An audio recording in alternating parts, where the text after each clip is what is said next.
Welcome to our channel civil insight. तो आज हम करेंगे design of counterfort retaining walls. तो इससे पहले हम कैंटिलीवर रिटेनिंग वॉल का डिजाइन हम कर चुके हैं, उसका लिंक आपको डिस्क्रिप्शन में मिल जाएगा। तो वैसे काउंटरफोर्ट रिटेनिंग वॉल सिमिलरली है पूरा आपके कैंटिलीवर रिटेनिंग वॉल में, बस थोड़ा सा ही फर्क आता है। तो शुरू करने से पहले अगर आपने हमारे चैनल सिविल इनसाइट को नहीं सब्सक्राइब करा तो अभी कर लीजिए। तो देखो इसे काउंटरफोर्ट रिटेनिंग वॉल क्यों कहते हैं, आपको पता है कि जब हम कैंटिलीवर में करते हैं तो उसमें कैंटिलीवर एक्शन लगता है, क्योंकि उसका जो स्टेम होता है वो कुछ इस तरह का होता है, ऐसे जाता होता है। तो इसकी वजह से हमारा कैंटिलीवर एक्शन लगता है, तो उसे कैंटिलीवर रिटेनिंग वॉल कहता है। लेकिन काउंटरफोर्ट क्यों कहते हैं इसे? काउंटरफोर्ट इसके लिए कहते हैं क्योंकि यहाँ पे ना काउंटरफोर्ट प्रेजेंट होता है। अगर आपको ऑन पेपर इमेज चाहिए तो कुछ इस तरह होगी काउंटरफोर्ट रिटेनिंग वॉल की, अगर आपको रियल इमेज चाहिए तो अभी आपकी स्क्रीन के ऊपर आ जाएगी। तो आपको अच्छे से थोड़ा सा विजुअलाइज हो जाएगा कि कैसे काउंटरफोर्ट रिटेनिंग वॉल होती है। तो अब इसमें क्या होता है कि काउंटरफोर्ट इसलिए कहते हैं क्योंकि इसमें ये जो चीज होती है, देखो यहाँ पे लिखा होना है काउंटरफोर्ट होता है। ये बस आपको एक स्टेप आपके एक ज्यादा इंक्लूड होता है, क्या? Design of counterfort. ये हम करेंगे, बाकी सेम टू सेम मोस्टली सारा सेम आपका कैंटिलीवर रिटेनिंग वॉल के लिए है। अगर आप मुझसे पूछे कि एग्जाम के लिए सर हम कौन सा प्रिपेयर करें, तो मैं तो ये कहूंगा कैंटिलीवर रिटेनिंग वॉल डिजाइन आप सीख लो, ताकि आपको अगर काउंटरफोर्ट भी आता है तो आपका मोस्टली आपको ज्यादा कवर हो जाएगा डिजाइन में। तो अब हम शुरू करते हैं क्वेश्चन, तो आपको और अच्छे से क्लियर होगा कि काउंटरफोर्ट रिटेनिंग वॉल होती क्या है। तो देखो ये आ गया हमारा क्वेश्चन। देखो, design a counterfort type retaining wall to retain a 6.8 metre high backfill above the ground level. तो आपको एक तरह की ये हाइट दे दी रिटेनिंग वॉल की, जो कि आपकी अबव ग्राउंड लेवल है। मतलब अगर मैं यहाँ पे बनाना चाहूँ आपकी रिटेनिंग वॉल, एक बार देखो, एक कुछ इस तरह बनेगी, ठीक है, फिर एक ऐसे, और ये हमारे ऐसे काउंटरफोर्ट, ठीक है, ये हमारा एक तरह का हमने बना लिया, ठीक है, रफ वर्क। देखो अब इसमें कहते हैं कि इन्होंने जो हाइट है ना, मैं कहता हूँ कि यार यहाँ तक ग्राउंड लेवल है, ये आपका ग्राउंड लेवल है, तो यहाँ से यहाँ तक की आपको हाइट 6.8 मीटर इन्होंने दे दी। और एक चीज मैं और बताऊँ ना, अगर यहाँ पे ये लिखा ना होता ना कि काउंटरफोर्ट टाइप रिटेनिंग वॉल है, मैं कहता हूँ कुछ भी ना लिखा होता, यहाँ पे काउंटरफोर्ट ना लिखा होता, सिर्फ डिजाइन है रिटेनिंग वॉल का होता। लेकिन आप हाइट से देख सकते हो कि आपको काउंटरफोर्ट निकालनी है या फिर कैंटिलीवर निकालनी है। अगर अराउंड 5.5 से ऊपर होती है ना, तो आप हमेशा काउंटरफोर्ट के लिए लेके जाना। अगर 5 से कम होती है या फिर 6 से कम होती है, 5 से अगर कम होती है ना, तो आप हमेशा उसे कैंटिलीवर रिटेनिंग वॉल की तरह डिजाइन करना, ठीक है। एक ये आपके लिए एक थंब रूल है। अब नेक्स्ट आते हैं unit weight and S B C, soil bearing capacity of the soil at site are 18 kilometre पर मीटर क्यूब एंड 170 किलोमीटर पर मीटर स्क्वायर। ये मतलब जो हमारी सॉइल है ना, उसका यूनिट वेट आपका 18 आ जाएगा, और आपका जो सॉइल बेरिंग कैपेसिटी है वो 170 आ जाएगी। नेक्स्ट आता है angle of internal friction of soil and coefficient of friction are 30 degree and 0.6। तो मतलब 30 डिग्री आपका एंगल ऑफ इंटरनल फ्रिक्शन है एंड 0.6 आपका कोएफिशिएंट ऑफ फ्रिक्शन है। The exposure condition is moderate, तो एक्सपोजर कंडीशन है मॉडरेट है, वो आप पर है कि अब आप M25 और FE415 आप ले सकते हो इसको देखते हुए। तो अब गिवन लिख लेते हैं। देखो एच हमारा क्या है यहाँ पे 6.8 मीटर, ठीक है। हमारा गामा यहाँ पे क्या, unit weight of soil 18 kilometre पर मीटर क्यूब। यहाँ पे क्यू हमारा क्या आएगा, soil bearing capacity, SBC soil bearing capacity तो 170 आ गया। फाइव हमारा एंगल आ गया, angle of internal friction 30 degree. Mu आपका कोएफिशिएंट ऑफ फ्रिक्शन आ गया 0.6, और M25 और FE415। तो देखो अब सबसे पहले हमारा पता है क्या होता है। देखो ये तो एक रिटेनिंग वॉल है, लेकिन एक बार हमें पता है क्या होता है, हमें ये सब दिया, हमें डेप्थ निकालनी होती है फाउंडेशन के नीचे, जो कि आपकी ग्राउंड लेवल से नीचे नीचे होती है, वो कितनी डेप्थ होती है। तो वो सबसे पहले स्टेप आपको पता है, सारे स्टेप्स वही सेम है जो आपने कैंटिलीवर रिटेनिंग वॉल में समझे है। देखो सबसे पहले वही step 1, determine the depth of the foundation. तो देखो इसका फॉर्मूला होता है डेप्थ का सीधा QA by gamma E bracket में 1 minus sine 5 by 1 plus sine 5 का स्क्वायर। तो सिंपल आप वैल्यूज डालोगे तो 170 बाय 18, यहाँ पे ब्रैकेट में 1 minus sine 30 degree 1 plus sine 30 degree, तो यहाँ पे 1.05 मीटर्स आया।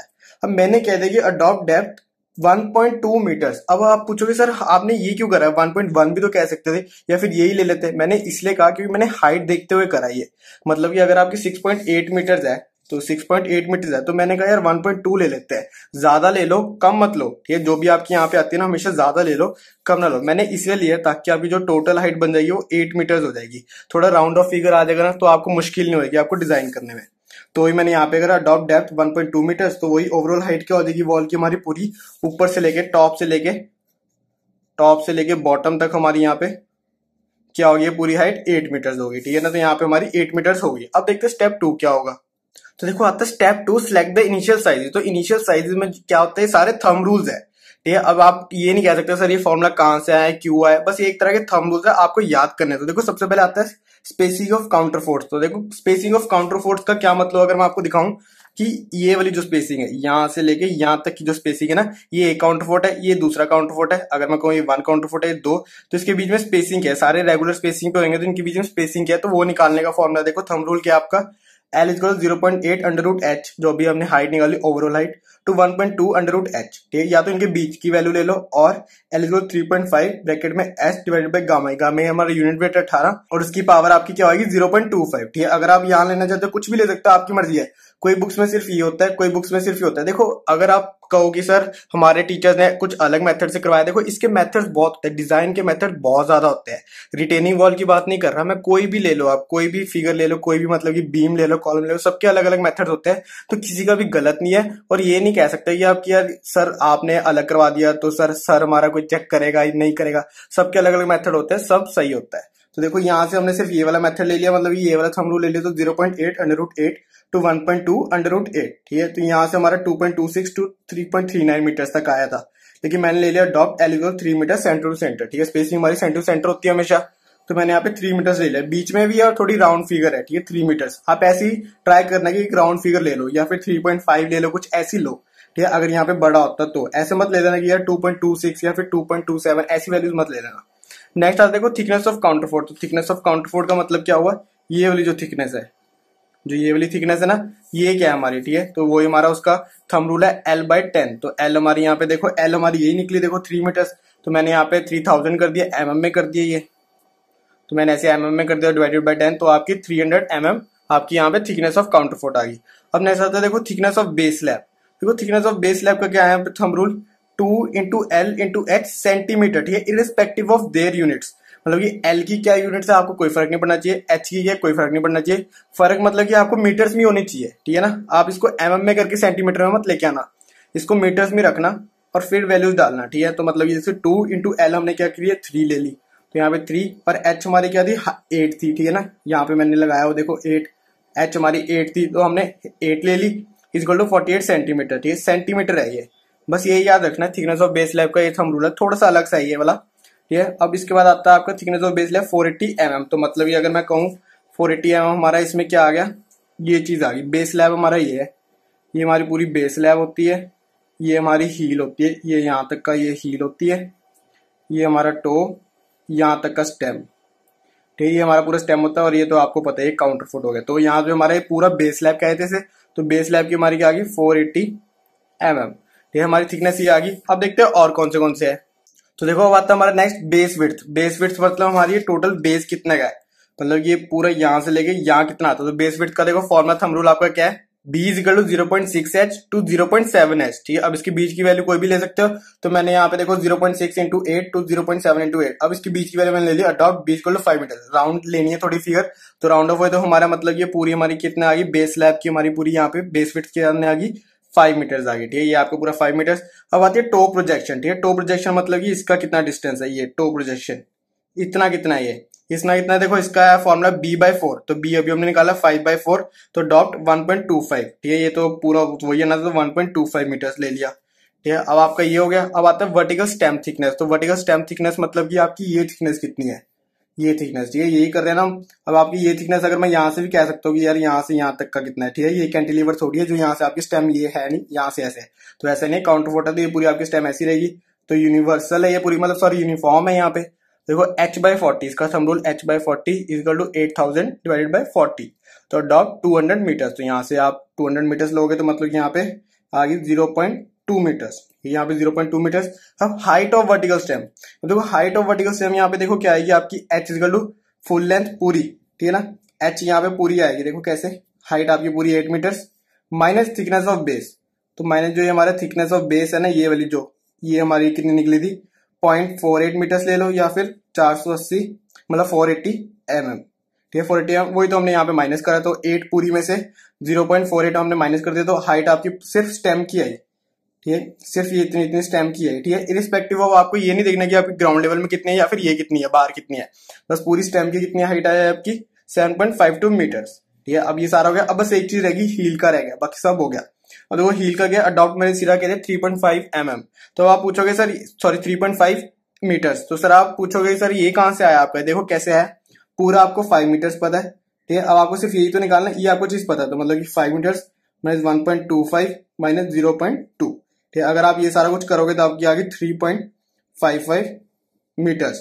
ठीक है, जो कि आपकी पूरी हील की आ गई, तो 3.55 मीटर्स। अगर मैं इसको पूरा फेयर डायग्राम करूँ तो देखो कैसे दिखेगा आपको, तो देखो फेज डायग्राम से आपको कुछ इस तरह हो जाएगा, ठीक है। आप देख सकते हैं पूरा अच्छे सेंटर में ले आता हूँ, सारी चीजें हमने वही लिखी है, बस ये सारी एमएम में है, ठीक है। सारी चीजें हमारी एमएम में है। तो आप देख सकते हैं पूरा एक फेज डायग्राम का कुछ इस तरह बनता है। तो अब देखते हैं स्टेप 3 क्या होता है हमारा।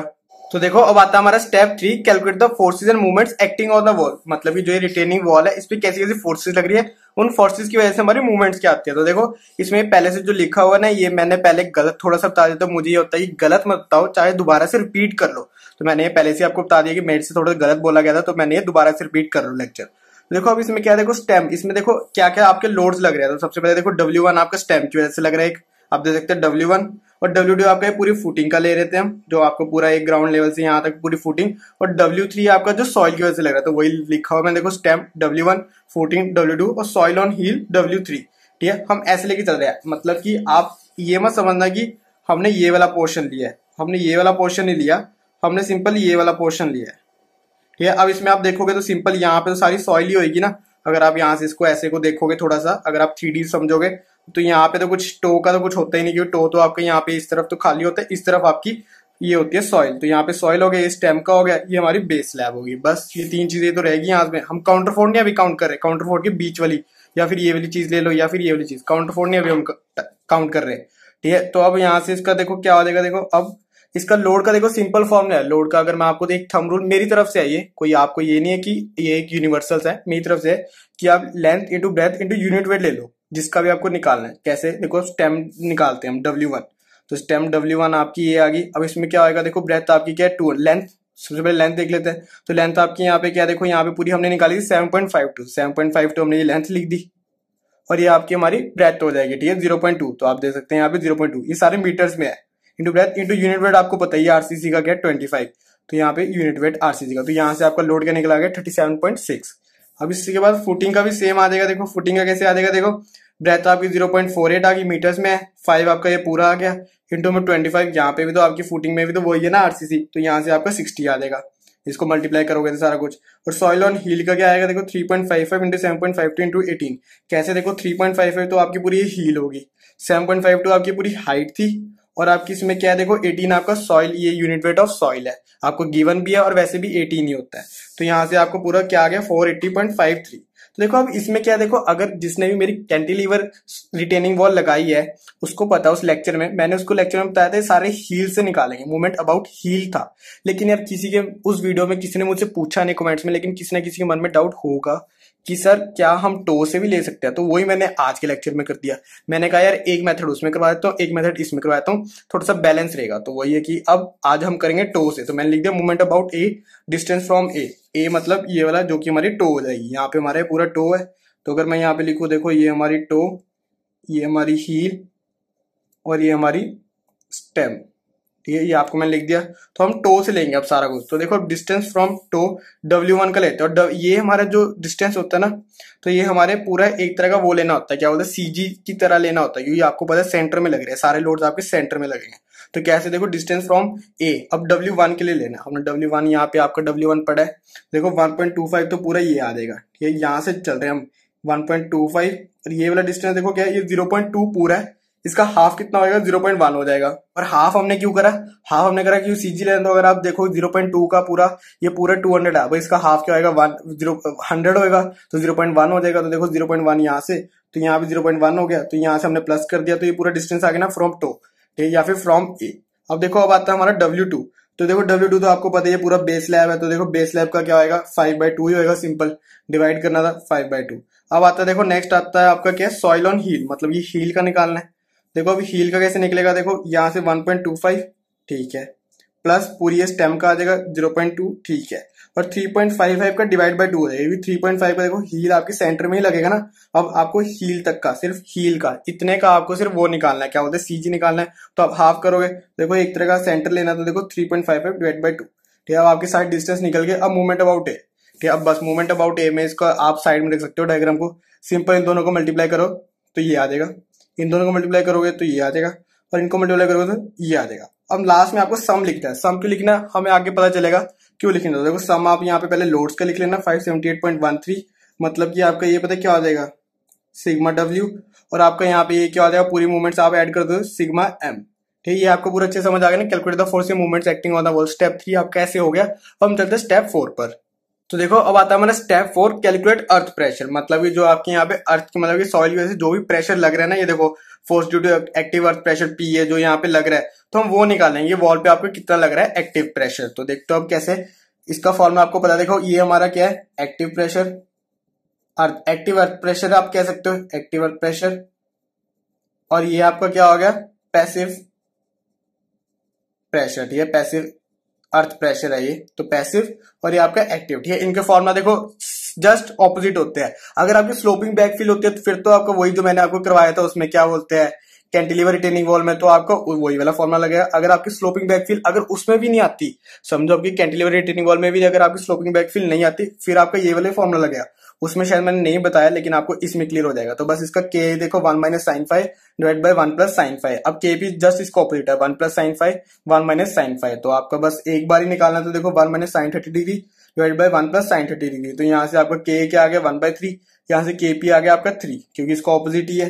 अब देखो force due to active earth pressure का देखो ये आपका थंब रूल है, जो मैंने ब्लू से लिखा हुआ है तो फॉर्मूला या फिर थंब रूल है। तो देखो यहाँ से पी या फिर अजम्पशन भी ले रहा हूँ, जो भी अजम्पशन ले रहा हूँ वो भी मेरी ब्लू पेन से होगी। देखो P A equal to K A gamma E, gamma आपका unit weight of soil, H square by 2, H यहाँ पे ओवरऑल हाइट है, overall height O H overall height. तो यहाँ से आप अगर आप फॉर्मुला डालोगे पूरी वैल्यूज डालोगे तो 1/3, यहाँ पे आपको पता है यूनिट वेट सॉइल का 18 है, इंटू में ओवरऑल हाइट आपकी 8 थी, तो 8 स्क्वायर बाय 2। यहाँ से आपको पूरा एक्टिव अर्थ प्रेशर क्या निकला, देखो force due to active earth pressure आपको निकला 192 किलोन्यूटन, मतलब कि आपकी फोर्स आ गई एक्टिव अर्थ प्रेशर की वजह से 192 किलोन्यूटन। तो अब देखो स्टेप 4 यहाँ पे हो गया। अब देखते हैं नेक्स्ट क्या होगा। तो देखो अब आता है step 5, check for stability against overturning. अब इसके बाद ना 2 से 3 हमारे चेक्स लगेंगे।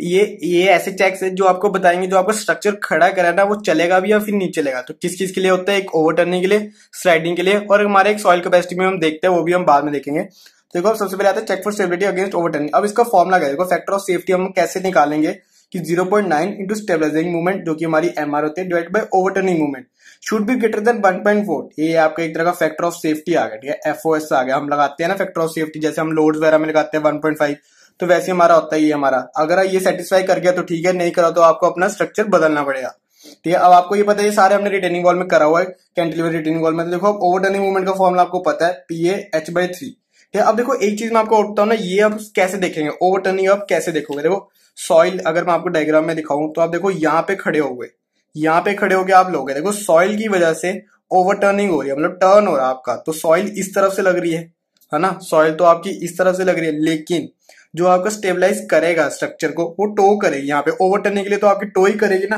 वो तो आपको पता है कि टो पे खड़े हो आप। अब टो सॉइल लगे तो टो से ही ऐसे हिलेगा, मूव करेगा। ठीक है, कि टो से ऐसे करके, जैसे अगर मैं कहूँ ये चीज ऐसे है, ये टो है, तो आपका स्ट्रक्चर या तो इस तरफ जाएगा या तो इस तरफ जाएगा सॉइल से। ओवरटर्निंग हम वही देख रहे हैं। ठीक है, तो आप टो पे खड़े होकर कर रहे हो सारा कुछ, ये मैं आपको एक बार कंफर्म करना चाहता था। तो ओवरटर्निंग मूवमेंट देखो पी ए एच बाई 3 ये आपका फॉर्मूला है, तो 192 इंटू 8/3। तो यहाँ पे एम ओ तो आपका आ गया ओवरटर्निंग मूवमेंट 512 किलोमीटर मीटर। और आपका स्टेबलाइजिंग मूवमेंट तो हमने निकाल ही लिया था पूरा, आपका अबाउट टो निकालना है, हमेशा याद रखना। यहाँ पे एम आर 1750.47। ठीक है, तो यहाँ पे हमारा 1750.47 हमने निकाल ही लिया ना, ये तो स्टेबलाइजिंग मूवमेंट ही होगी एक तरह की, क्योंकि हमने अबाउट टो निकाले और ये सारा हमने अबाउट टो निकाला है। अगर आप कैंटिलीवर रिटेनिंग वॉल के साथ कंपेयर करना चाहते हो, उसमें हील था तो हमने पहले डिस्टेंस निकाला था, फिर मल्टीप्लाई करा था टोटल, फिर हमारा ये चीज निकली थी।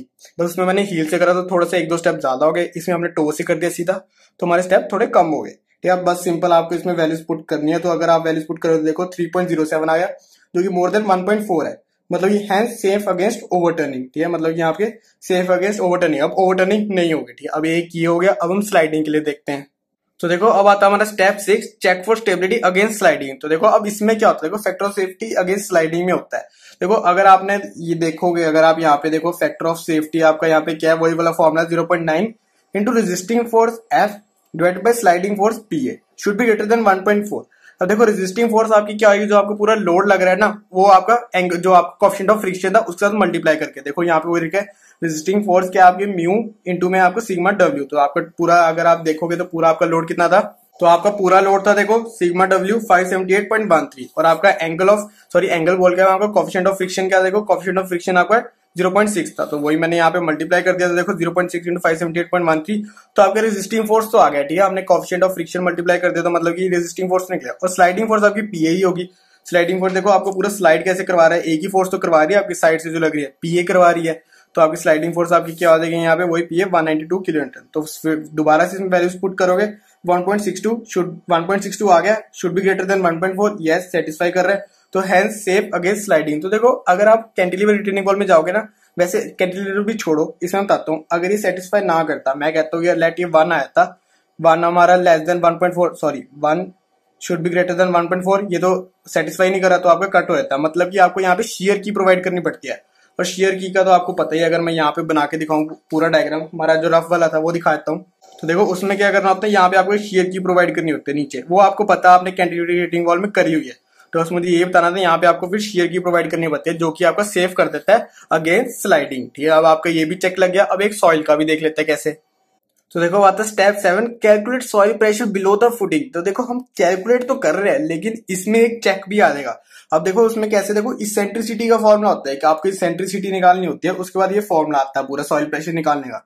तो इसेंट्रिसिटी का फॉर्मूला ये होता है, देखो E=B/2 minus sigma M minus MO, जो आपका अभी निकाला था, और टर्निंग मोमेंट, ठीक है, डिवाइडेड बाय आपका सिग्मा डब्ल्यू, ठीक है, should be less than B/6। तो B आपको पता है 5 है आपकी बेस विड्थ पूरी। लेकिन अगर आप याद हो आपको, जो हमारी कैंटिलीवर रिटेनिंग वॉल में होता है उसमें इसमें ऑपोजिट हो जाता है, ये वाला आगे आता है, ये वाला पीछे आता है, साइन सेम रहता है। तो बस ये याद रखना, काउंटरफोर्ट में आपका B/2 पहले आता है, रिटेनिंग वॉल में आपका बाद में आता है, जो आपकी कैंटिलीवर होती है उसमें बाद में आता है। तो आपका अगर वैल्यूज आप पुट करोगे तो देखो E=0.358 आता है। तो यस, ये हमारा लेस देन 0.83 है, 5/6 करोगे तो आप 0.83 आता है। ठीक है, तो यहाँ से आपका लेस देन है, मतलब कि ठीक है। अब हम चलते E के बाद, क्या फॉर्मूला हमारा सॉइल प्रेशर के लिए, Q सिग्मा W/B ब्रैकेट में 1 ± 6 E/B। अब प्लस माइनस हमें क्या बताता है, एक मैक्सिमम बताता है, एक मिनिमम बताता है। ठीक है, बस ये आप ये रखना, प्लस माइनस आप हमेशा डालना। ये देखो ब्लू पेन से लिखा हुआ, मतलब ये भी आपको CTM याद करना पड़ेगा, कमिट टू मेमोरी। और आपको ये भी फॉर्मूला आपको याद करना पड़ेगा। अगर आप इंजीनियरिंग में आ गए तो आपको इतने फॉर्मूले तो आपको याद करने पड़ेंगे। अगर मैं आपको थोड़ी सी चोरी वाली चीज बताऊं या फिर आपको एक ट्रिक बताऊं ना, तो आप क्या कर सकते हो, ये सारे फॉर्मूलाज ना आपने जो कोड लेके जाओगे ना IS 456, क्योंकि बाकी डिजाइन भी आते हैं, तो आप उसमें पेंसिल से ना कोई एक एक पेज पे लिख लेना, थोड़ा इजी रहता है, क्योंकि कोई ज्यादा चेक नहीं करता। पेंसिल से ना छोटे छोटे फॉर्मूला लिख लेना, अगर आपको पता है कि शॉर्ट आपका ये क्वेश्चन आएगा। ठीक है, थोड़ी सी ट्रिक है, बस यही है कि अगर आपको फॉर्मूला याद नहीं होते, ठीक है, बस कोड का थोड़ा सा ये फायदा होता है, आप कोड में भी ये फॉर्मूला लिख सकते हो। ठीक है, अब आपका ये चीज आपकी ऐसे होगी, तो आपने सिर्फ वैल्यूज डाली प्लस माइनस में रख के, तो प्लस में आ गई तो मैक्सिमम आएगी, तो क्यू मैक्स आपकी 165.3 kN/m² आ गई, और क्यू मिनिमम आपकी 66 kN/m²। ठीक है, यहाँ पे देख खत्म हो गया। अब आप पूछोगे सर यहाँ पे आपका चेक कहाँ गया। अब अगर मैं आपको बताऊं चेक क्या है, यहाँ पे जो हमारी क्यू मैक्स है ना, मतलब कि क्यू मैक्स का क्या मतलब हुआ, इसका क्या मतलब है, जो हमारी फुटिंग है ना, लेट जो हमारी अभी मैं आपको दिखाऊं, ये जो हमारी फुटिंग है, ये हमारा सॉइल पे कितना कैपेसिटी डाल रही है। टोटल फुटिंग हमारी सॉइल पे कितना कैपेसिटी डाल रही है, 165.3 kN/m²। अगर मैं आपको रफ वाली इमेज में दिखाऊं, तो देखो ये हमारी रफ वाली, तो इसमें हम क्या कह सकते हैं, ये पूरी सॉइल हमारी, सॉरी मतलब पूरी ये रिटेनिंग वॉल हमारी नीचे कितना वेट डाल रही है सॉइल पे, 165.3 kN/m²। ठीक है, अब आप पूछोगे सर इसमें चेक क्या है। चेक पता है क्या है, कि जो हमारी सॉइल नीचे है, लेट ये जो हमारी सॉइल ये नीचे है, ये वाली सारी सॉइल, अब इसकी कैपेसिटी क्या थी हमारी, इसकी कैपेसिटी आपको पता है गिवन थी आपकी, क्या कैपेसिटी थी, 170 kN/m²। मतलब कि यार जो हम लेट ये हमारी 170, ये तो लेट नहीं है, ये तो हमारी 170 kN/m² है। ठीक है, अब देखो एक बार एग्जांपल समझाता हूँ। लेट करोगी, समझो कि यार आप कितना दर्द सह सकते हो। ठीक है, लेट आप दर्द सह सकते हो यार, 10 का दर्द सह सकते हो। ठीक है, 10 का दर्द यूनिट का, कोई भी यूनिट का आप दर्द सह सकते हो। आपके लिए 1 से लेके 9 तक का सहना इजी होएगा। जैसे ही आपका 10 हो जाएगा, आपको दर्द होना शुरू हो जाएगा, आप कुछ भी हो सकता है, आप मर सकते हो, कुछ भी हो सकता है, ऐसे होगा नहीं कभी। देखो ऐसे अगर कुछ भी हो सकता है, मतलब यार आपकी कैपेसिटी खत्म हो जाएगी ना। अभी 10 तक की कैपेसिटी, आप 1 से 9 तक का होगा तो आप तो झेल लोगे। ठीक है, लेकिन जैसे आपका 10 हुआ तो आप झेल नहीं पाओगे। ठीक है, आपकी कैपेसिटी खत्म हो जाएगी। वैसे ही है, तो 165.3 आपका ये पूरी आपके ऊपर डाला जा रहा है। ठीक है, जोर डाला जा रहा है, लेकिन आपकी सॉइल की कैपेसिटी कितनी है, 170 kN/m²। तो इससे तो कम ही होगी ना, ये चीज इससे तो कम ही होगी ना। मतलब यार हाँ ठीक है, हमारी जो नीचे सॉइल है ना, वो हमारा ये वेट सहन कर लेगी, सारा लोड सहन कर लेगी, और ये धसेगी नहीं थले। ठीक है, धसेगी नहीं हमारी नीचे सॉइल में। तो बस इसका यही एक चेक था यहाँ पे, ये हमारी लेस देन हमारी कितनी है, 170 kN/m², हैंस सेफ। तो हैंस यहाँ पे हमारी ये सारी सेफ हो गई। ठीक है, अब हमारे सारे चेक्स वगैरह सब खत्म हो गया। अब सीधा हमारा स्टेप 8 हो गया, डिजाइन ऑफ टो स्लैब। तो देखो अब आता हमारा step 8, design of toe slab. तो देखो उसमें क्या आता है, सबसे पहले pressure due to self weight of toe slab. तो जैसे कि हमारी ये एक पूरा स्ट्रक्चर था, तो देखो टो स्लैब जो है ना, यहाँ पे ये टो कितना प्रेशर डाल रही है, ठीक है, कितना प्रेशर आ रहा है इसकी वजह से, तो सेल्फ वेट ही आएगा एक तरह का। यहाँ पे कोई सॉइल वगैरह तो कुछ और है नहीं, तो यहाँ पे सिर्फ टो पे तो सिर्फ सेल्फ वेट आएगा। जब हम हील की बात करेंगे तो हमारे यहाँ पे सॉइल वेट भी आया था। देखो सबसे पहले आता है pressure due to self weight of toe slab, तो क्या आएगा 25 इंटू 0.48। 0.48 क्यों? क्योंकि उसकी ये हमारी डेप्थ थी, ठीक है ना, तो पूरा हमारा 25 हमारा यूनिट वेट ऑफ आरसीसी हो जाता है, और यहाँ पे 0.48 हमारा ये हाइट हो जाती है, ठीक है ना। तो ये ऐसे हाइट हो जाती है, तो ऐसे मल्टीप्लाई करोगे तो आपको पूरा एरिया का पता चल जाएगा कितना ये नीचे प्रेशर डाल रहा है, ठीक है। तो यहाँ से हमारा 12 किलोमीटर पर मीटर स्क्वायर आता है, ठीक है। अगर आप इसका प्रेशर डायग्राम बनाओगे ना तो कुछ आपका इस तरह दिखता है, तो आप देख सकते हो, देखो 12 किलो न्यूटन पर मीटर स्क्वायर आपका ऐसे कुछ प्रेशर डल रहा है, ठीक है, ये ऐसे डल रहा है। और आपको पता है जो आपका P1 था, अभी हमने निकाला था P1 165.3 किलोमीटर पर मीटर स्क्वायर मैक्स था, तो हमने यहाँ पे लिख लिया P1 165.3 किलोमीटर पर मीटर स्क्वायर, हमने इस तरफ लिख लिया। और P2 आपका सबसे कम था, तो 66 किलोमीटर पर मीटर स्क्वायर मिनिमम आपका इस तरफ आ गया। अब इसके बीच में सब कुछ आएगा, तो देखो अब आपका देखो ये सबसे ज्यादा आपको पता है ये टो स्लैब है, ये आपका टो है, ये आपका हील होएगा। ये अब आपको पता है देखो टो कहां तक है, टो तो सिर्फ यहीं तक है ना, अगर हम बोल रहे तो यहां तक ही है टो तो सिर्फ। तो मतलब ये आपको जब आप टो स्लैब डिजाइन कर रहे हो तो आपको देखो लोड आपका एक यहाँ तक का पता होना चाहिए इस पॉइंट का, और आपका इस पॉइंट का, ठीक है। बीच में जो वेरी करेगा वो तो आपका लिनियरली वेरी करेगा इस तरह कुछ, वो तो हम चलो बाद में आते हैं। देखो अब आपको पता है इस तरफ का चाहिए, ठीक है, तो मतलब ये इस पॉइंट का चाहिए, तो मतलब ये P3 चाहिए अब हमें। P3 देखो एक बार तो मैंने यहाँ पे सिंपल लिख दिया, देखो P3 इजिकल टू 165.3 माइनस, देखो 165 पूरा था, minus 165.3 minus 66 divided by 5 into में 1.25, ठीक है। लेकिन अब आप पूछोगे सर ये कहां से आया, देखो इसके लिए मैंने एक स्पेशल अपना एक थंब रूल डिजाइन करा हुआ है, ठीक है। मैंने कैंटिलीवर रिटेनिंग वॉल में भी करवाया था, उसमें भी सक्सेसफुल था, इसमें भी आएगा। देखो कैसे, P3 equal to Q max, देखो क्यू मैक्स हमने ये निकाला था, है ना, ये आपको पता नहीं, यहाँ पे मैं लिखूं अगर तो ये हमारा क्यू मैक्स था और ये हमारा क्यू मिनिमम था, ठीक है। तो सॉइल क्यूवेसिटी हमारे यहाँ पे क्यू मैक्स था, minus Q minimum divided by B. तो बी आपको पता आपकी पूरी कितनी थी, 5 थी, ठीक है, 5 मीटर्स थी यहाँ पे पूरी, तो तभी यहाँ पे 5 था, इनटू डिस्टेंस फ्रॉम टो, ठीक है। डिस्टेंस फ्रॉम टो हम देखो कौन सी पॉइंट की बात कर रहे हैं, इस पॉइंट की बात कर रहे हैं ना हम, इस पॉइंट की बात। तो डिस्टेंस फ्रॉम टो देखो यहाँ पे कितना था 1250, अगर आप मीटर्स में करो तो 1.25, तो वही मैंने यहाँ पे करा था, देखो इंटू 1.25। बस ये थंब रूल है, अगर आपको ये चीज याद होगी ना तो आप कोई भी पॉइंट का, यही पॉइंट नहीं कि ये जरूरी नहीं यही पॉइंट या फिर यही पॉइंट, आप कोई भी पॉइंट का आप प्रेशर निकाल सकते हो, ठीक है। बस आपको ये थंब रूल याद होना चाहिए, और कोई इसमें मुश्किल भी नहीं है, एक बार आप खुद करोगे तो आपको याद भी हो जाएगा, ठीक है। तो यहाँ से हमारा P3 आ गया, ठीक है। अब देखो P3 आ गया, अब आपको क्या बनना है, नेट प्रेशर डायग्राम बनाना है, इसको हम कहते हैं नेट प्रेशर डायग्राम। अब उसका कैसे बनता है वो भी हम देख लेते हैं। तो देखो ड्रॉ नेट प्रेशर डायग्राम, जो कि हमारा gross pressure at base minus pressure due to self weight, ठीक है। जो ग्रॉस प्रेशर एट बेस जो अभी हमने निकाला, जो देखो P1 ये है, P3 ये है, और हमारा क्या है minus pressure due to self weight, और सेल्फ वेट का हमने 12 किलोमीटर पर मीटर स्क्वायर निकाला था, ठीक है। अब इसको माइनस करना है सिंपल, तो आप देखो 165.3 है, मैं आपको करके भी दिखाता हूँ एक बार। देखो 165.3 है माइनस कितना है 12, तो अगर आप 12 करो तो 153.3 आ गया। तो देखो वही यहाँ पे मैंने लिखा हुआ है 153.3, है ना, वही हमारा यहाँ पे अपवर्ड प्रेशर लग रहा है। और यहाँ पे जब आप आओगे इस तरफ तो देखो 140.5 माइनस आपका 12 था, तो यहाँ पे 128.5 आ गया, ठीक है। आपको दिख रहा है 128.5, तो यहाँ पे देखो 128.5, तो मतलब इसका एक तरह का पूरा आपको पता चल गया कि कितना अपवर्ड प्रेशर यहाँ पे लग रहा है, ठीक है। हील हमेशा टॉ पे हमेशा हमारा क्या लगता है, अपवर्ड प्रेशर लगेगा, हील पे हमेशा डाउनवर्ड। आप ये ऐसे याद करना, अगर वैसे आपको याद करना तो वैसे देखो इसका सारा पॉजिटिव आएगा, ठीक है, इसका नेगेटिव आता है जब भी आप माइनस करो, तो इसका पॉजिटिव आया तो आप अपवर्ड कर दो, नेगेटिव आया तो डाउनवर्ड्स कर दो, ठीक है। तो यहाँ से आपका फिर आप लिख दोगे 10 the net upward pressure varies from 153.3 kilometre पर मीटर स्क्वायर टू 128.5 किलोमीटर पर मीटर स्क्वायर। मतलब यार यहाँ से लेके यहाँ तक का आपका बस ये प्रेशर आ रहा है, इतना में वेरी कर रहा है बीच में सारा, ठीक है। मतलब मैंने आपको कहा था लिनियरली वेरिंग आएगा, तो वही हमारा ऐसे आ गया। अब देखो अब हम क्या करते हैं, नाउ अज्यूमिंग, ठीक है, नाउ अज्यूमिंग 16 mm बार, 16 mm डाया बार्स के हम अज्यूम कर रहे हैं, हम अपने टो में डालेंगे, and clear cover of 75 mm, ठीक है। क्लियर कवर हम कहते हैं 75 mm। तो डी इफेक्टिव आपको पता है क्या आता है, देखो 480 मैंने 75 माइनस 8, क्योंकि सारा mm में, तो 480 हमने mm में लिया, तो डी इफेक्टिव आपका आ गया 337 mm, तो डी इफेक्टिव आपका आ गया 397 mm। अब हम करते हैं, देखो अब आपको पता है कि आपको क्या निकालना है, देखो बेंडिंग मोमेंट भी निकालना है, शियर फोर्स भी निकालना है। शियर फोर्स इसलिए निकालते हैं क्योंकि आप शियर चेक लगा सको, देखो मैंने इसमें चेक नहीं लगाया, लेकिन अगर आपके टीचर्स वैसे करवाते हैं, लेकिन कहीं कहीं करवाते हैं कि शियर चेक लगा लो, कहीं कहीं कहते हैं नहीं लगाओ। अगर आप लगाओ तो सेफ है, कोई दिक्कत नहीं आएगी, लेकिन मैंने यहाँ पे नहीं लगाया, तो मैंने इसके बाद सीधा बेंडिंग मोमेंट फाइंड करा है। तो आप अगर आपको होता है कि आपकी टीचर ने करवाया तो आप जरूर यहाँ पे फाइंड करना है, इसलिए मैंने यहाँ पे शियर फोर्स लिखा हुआ है। तो design shear force VU at D from the face of stem. तो डी जो हमारी डी इफेक्टिव है ना, इतना हम डेप्थ हमें छोड़ के हमें फेस ऑफ स्टेम पे हमें डिजाइन शियर फोर्स करनी है। देखो व्यू क्या आएगा, देखो अब आपको इस ट्राइंगल के लिए करनी है, मतलब ये इस डायग्राम के लिए करनी है, ठीक है, जो हमारा बेंडिंग मोमेंट डायग्राम बना है नेट प्रेशर डायग्राम, तो उसके लिए करनी है। तो यहाँ पे देखो क्या है 1.5, ये तो आपको पता फैक्टर ऑफ सेफ्टी लग रहा है क्योंकि डिजाइन है ना फैक्टर्ड है, इंटू 153.3 प्लस 128.5। देखो शियर फोर्स में आप क्या कर सकते हो, शियर फोर्स में आप इसको सिर्फ एवरेज लेके आप सॉल्व कर सकते हो, लेकिन बेंडिंग मोमेंट में ऐसा नहीं होता। तो इसमें आप शियर फोर्स को सिर्फ ऐसे ही कर दोगे अज्यूम। तो देखो 153.3 प्लस 128.5 डिवाइड बाई 2, तो इसका एवरेज ले लिया, इंटू में इसका डिस्टेंस आ जाएगा। इंटू में आपको पता ही क्या होता है, देखो आपको पता है कि शियर फोर्स अगर हम व्यू निकाले तो क्या आएगा 1.5 इंटू WL, ये WL ही होता है ना UDL के लिए, तो WL ऐसे हो गया। तो L हमारा 1.25 माइनस एट डी था, at D from the face of stem, तो माइनस 0.397।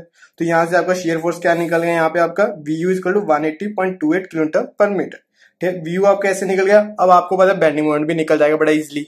तो देखो अब design bending moment at the face of stem slab is, तो देखो M इक्वल टू, देखो अब इसमें क्या होता है, अब आपको पता है, अगर आपने सोम पढ़ी हुई है तो आपको पता है कैसे हम UDL के लिए ट्राइंगल में जब आपका ऐसे UDL होता है तो आपको कैसे आपकी मूवमेंट निकलती है। देखो आपका क्या करना होता है, ऐसे होता है, देखो जैसे हम ये चीज बनी हुई है ना हमारी, ये ऐसे बनी हुई है, ये चीज बनी हुई है ना हमारी ये, तो आपको क्या करना होता है, पहले तो आप इस पोर्शन के लिए आप निकाल लेते हो, ठीक है, फिर उसके बाद इस पोर्शन का निकाल लेते हो, फिर दोनों को प्लस कर देते हो तो आपका टोटल आता है। वैसे हम इसमें करेंगे, तो देखो इसमें क्या आएगा, सबसे पहले आप सिंपल 128.5 के लिए करोगे, क्योंकि अगर आप देखोगे यहाँ से अब यहाँ तक आए तो ये वाला सेम इधर हो जाता है ना, तो वही हम उसके लिए निकाल लेंगे। तो आपको पता है UDL का फॉर्मूला WL²/2 हो जाएगा। तो देखो 1.5 इंटू 128.5 इंटू 1.25 डिवाइड बाई 2, इसका स्क्वायर होगा 1.25 का ना L², तो वही हमारी L पूरी यहाँ पे क्या है 1.25 है ना, ये देखो 1.25, यहाँ से L आपकी पूरी है। ये तो सिंपल अब इसका हो गया। अब जो इतना रहता है वो भी आपको पता है, देखो 153.3 माइनस 128.5, तो ये भी आपको पता है कैसे आया। देखो पूरा हमारा 153.3 था, उसमें से हमने इतना माइनस कर दिया तो आपका इतना बच जाएगा। अब इस यही आपका था, और इंटू L²/2, और इसका आपको पता है कि जब आप CG में यहाँ पे लेते हो तो ट्राइंगल का आपको पता है हमने 2/3 ले लिया, तो यहाँ से CG आपका ऐसा है, तो इसको आप क्या कर सकते हो, देखो प्लस WL²/2 इंटू में 2/3, बस आप ऐसे याद कर सकते हो इसको। अगर आपको याद करना है, हर कहीं काम आता है, ये आपने पढ़ा भी हुआ पहले से। तो यहाँ से आपकी मूवमेंट क्या निकल गई 169.96 किलोमीटर मीटर पर मीटर। पर मीटर में देखो यहाँ पे क्या मतलब होता है कि हर एक मीटर पर आपका 169.96 का मूवमेंट लग रहा है, ये बस ये पर मीटर का यही हमारा होता है। हमारा शेयर फोर्स में भी हमारा यही था, क्या था हमारा, देखो शेयर फोर्स में हमारा यही था किलोमीटर पर मीटर, तो हर मीटर पर इतनी आपकी लग रही है 180.28 शेयर फोर्स। तो अब यहाँ से आपको फॉर्मूला तो पता ही है एरिया निकालने का, ठीक है, ये आपको फॉर्मूला पता ही है, नेक्स्ट जी में आपको दिया होता है, नेक्स्ट जी में, ठीक है, IS 456 में आपको ये सब पता है। तो नेक्स्ट जी से आपका फॉर्मूला एक बार, चलो मैं आपको दिखा भी देता हूँ एक बार ये।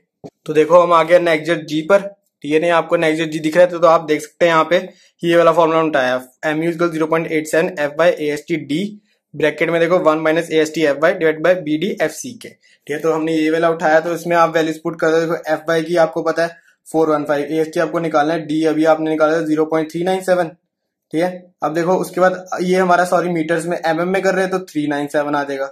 AST आपको निकालना है, Fy आपको पता है 415 है, B आपको पता है 1000 लेते हैं, D हमारा देखो यही था 397, और SC हमारा क्या 25, ये हमने शुरू में कर लिया था जूम। तो यहाँ से आपका AST कितना निकल गया, स्टील 1251 mm², ठीक है, 1200 कुछ हमारा यहाँ पे mm² हमारे यहाँ पे स्टील आ गया। अब बस इसको देखते हो हमने डिजाइन कर देना कैसे। देखो स्पेसिंग ऑफ 16 mm डाया बार, देखो ये तो हो गया, हम नंबर ऑफ बार्स नहीं डालते इसमें, हम यहाँ पे स्पेसिंग के अकॉर्डिंग डालते हैं। तो spacing of 16 mm dia bars, तो एरिया 1 बार यहाँ पे क्या 16 mm का 201 mm²।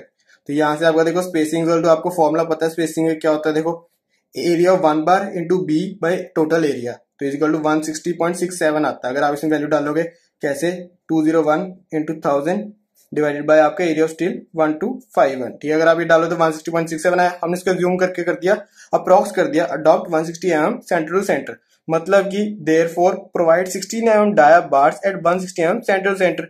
मतलब कि जो आपका एक टो स्लैब है ना, टो स्लैब में उसमें आपको कैसे सरिये डलेंगे, कैसे स्टील डलेगा, 16 mm के डलेंगे और 160 mm सेंटर सेंटर की स्पेसिंग पर डलेंगे, ठीक है। यहाँ से आपका तो पूरा ये टो स्लैब का हो गया। टो तो सेम होता है जैसे कैंटिलीवर में होता है। अब इसके बाद फर्क पड़ता है कि आप जो करते हो ना, इसके बाद आपका हील आता है, फिर स्टेम आती है, उसमें डिफरेंस आता है काउंटरफोर्ट और कैंटिलीवर में। अब वो देखते हैं हम। तो उसको देखने से पहले देखो एक हमारा डिस्ट्रीब्यूशन स्टील भी रहता है। देखो डिस्ट्रीब्यूशन स्टील हम करते हैं तो 0.12% इंटू बी इंटू डी। ठीक है, आपको पता है डिस्ट्रीब्यूशन स्टील यहाँ पे 0.15 होता है, लेकिन माइल्ड स्टील है तो हम 0.12% इंटू बी इंटू डी कर रहे हैं टोटल एरिया कंक्रीट एरिया। तो 0.12 डिवाइड बाई 100 जो परसेंटेज का इंटू बी आपका 1000 हो जाएगा। डी आपको पता है 397 है, तो यहाँ पे area of steel 477 mm square. अब देखो यूजिंग 10 mm डाई बार, तो डिस्ट्रीब्यूशन स्टील हमने थोड़े छोटे ले लिया, हमने कहा यार 16 नहीं लेते हम 10 ले लेते हैं। तो 10 mm डाई बार देंगे तो एरिया 1 बार आपका 78.5 mm स्क्वायर रहता है। तो बस सिंपल है फिर, तो स्पेसिंग 78.5 इंटू 1000 डिवाइड बाई 477, ये आपका एरिया ऑफ स्टील टोटल है। तो 164.57, तो यहाँ से अप्रॉक्स हमारा 160 mm सेंटर सेंटर आ गया। तो therefore provide 10 mm dia distribution steel at the rate 160 mm centre centre, मतलब कि अब आपको जैसे 10 mm डाई के आपको डिस्ट्रीब्यूशन स्टील डालना है 160 mm सेंटर सेंटर पर। ठीक है, ये आपको डिस्ट्रीब्यूशन स्टील डल जाएगा। अब उसके बाद देखो हमारा डेवलपमेंट लेंथ, तो डेवलपमेंट लेंथ में देखो फॉर्मुला आपको पता है, एलडी डेवलपमेंट लेंथ का क्या था 47.5, तो 5 यहाँ पे डायमीटर होता है तो 47 into 16। Development length distribution steel का नहीं होता, जो हमारी मेन इन्फोर्समेंट डाली होती है ना हमने, उसका होता है, तो 47 इंटू 16, तो यहाँ पे 752 mm होता है। Beyond the front face of the stem, मतलब कि जो आपको स्टेम होता है ना, इससे 752 mm आगे को डालना है। ठीक है, डेवलपमेंट लेंथ हमारी है कि आगे को डालना है, ये सारा ऐसे इस तरफ को आगे को डालना है सारा स्टील। तो यहाँ से आपका डेवलपमेंट लेंथ भी आया था 752 mm। ठीक है, अब आते हैं हम इसके बाद हील के डिजाइन पर। तो देखो अब आता है हमारा step 9, design of heel slab. तो अब हील में सॉइल की वजह से भी डलेगा। अब आपको पता है, आपने पता है यहाँ पे अब आपकी इस तरफ सॉइल है, तो सॉइल की वजह से अब सॉइल कितनी हाइट की डल रही है हमारी 7.52 की डल रही है। तो आपको पता है तो 18 into 7.52 equal to 135.36 kilometre square. अब pressure due to self weight तो आपको पता है 25 इंटू 0.48, तो वही आ जाएगा। अब टोटल करोगे इन दोनों का, आप टोटल करोगे तो 147.36 किलोमीटर स्क्वायर डलेगा, और वही मैंने यहाँ पे दिखाया होता है, आप देख सकते हैं 147.4 किलोमीटर स्क्वायर आपका डला हुआ है। तो वैसे सेम प्रोसीजर है, आप P4 यहाँ पे निकालो, या आपको पता है कि यहीं तक आपकी हील स्लैब है, तो हील स्लैब के लिए बस आपको यहीं तक चाहिए, एक स्टार्टिंग का चाहिए, एक एंड का चाहिए, कुछ ऐसे होता है। तो ये देखो यहाँ का आपको मिल जाएगा, कैसे मिल जाएगा, वही सेम फॉर्मूला। तो P4 equal to 165.3 minus 165.3 minus 60 divided by B जो आपका 5 होता है, इंटू में आप देखो 1.25 था वहां पे, अब प्लस 0.2 है, क्योंकि डिस्टेंस फ्रॉम टो था ना। तो देखो टो से हम खड़े हैं, तो यहाँ से आप खड़े, देखो 1.25 तो आपने यहाँ पे ऐड करा, प्लस 200 भी यहाँ पे ऐड होएगा। ठीक है ना, तो 0.2 ऐड हो जाएगा, क्योंकि हम मीटर्स में चल रहे हैं। तो यहाँ पे आप देख सकते हो, यहाँ पे आने के लिए हमें ये भी ऐड करना पड़ेगा, डिस्टेंस फ्रॉम टो ले रहे हैं, तो वही आपका प्लस 0.2, तो यहाँ से आपका आ जाता है 136.5 किलोमीटर स्क्वायर। ठीक है, P4 तो देखो आपका आ गया 136.5 किलोमीटर स्क्वायर। और यहाँ से अगर आपको वेरीफाई भी करना है तो यहाँ से वेरीफाई भी हो गया।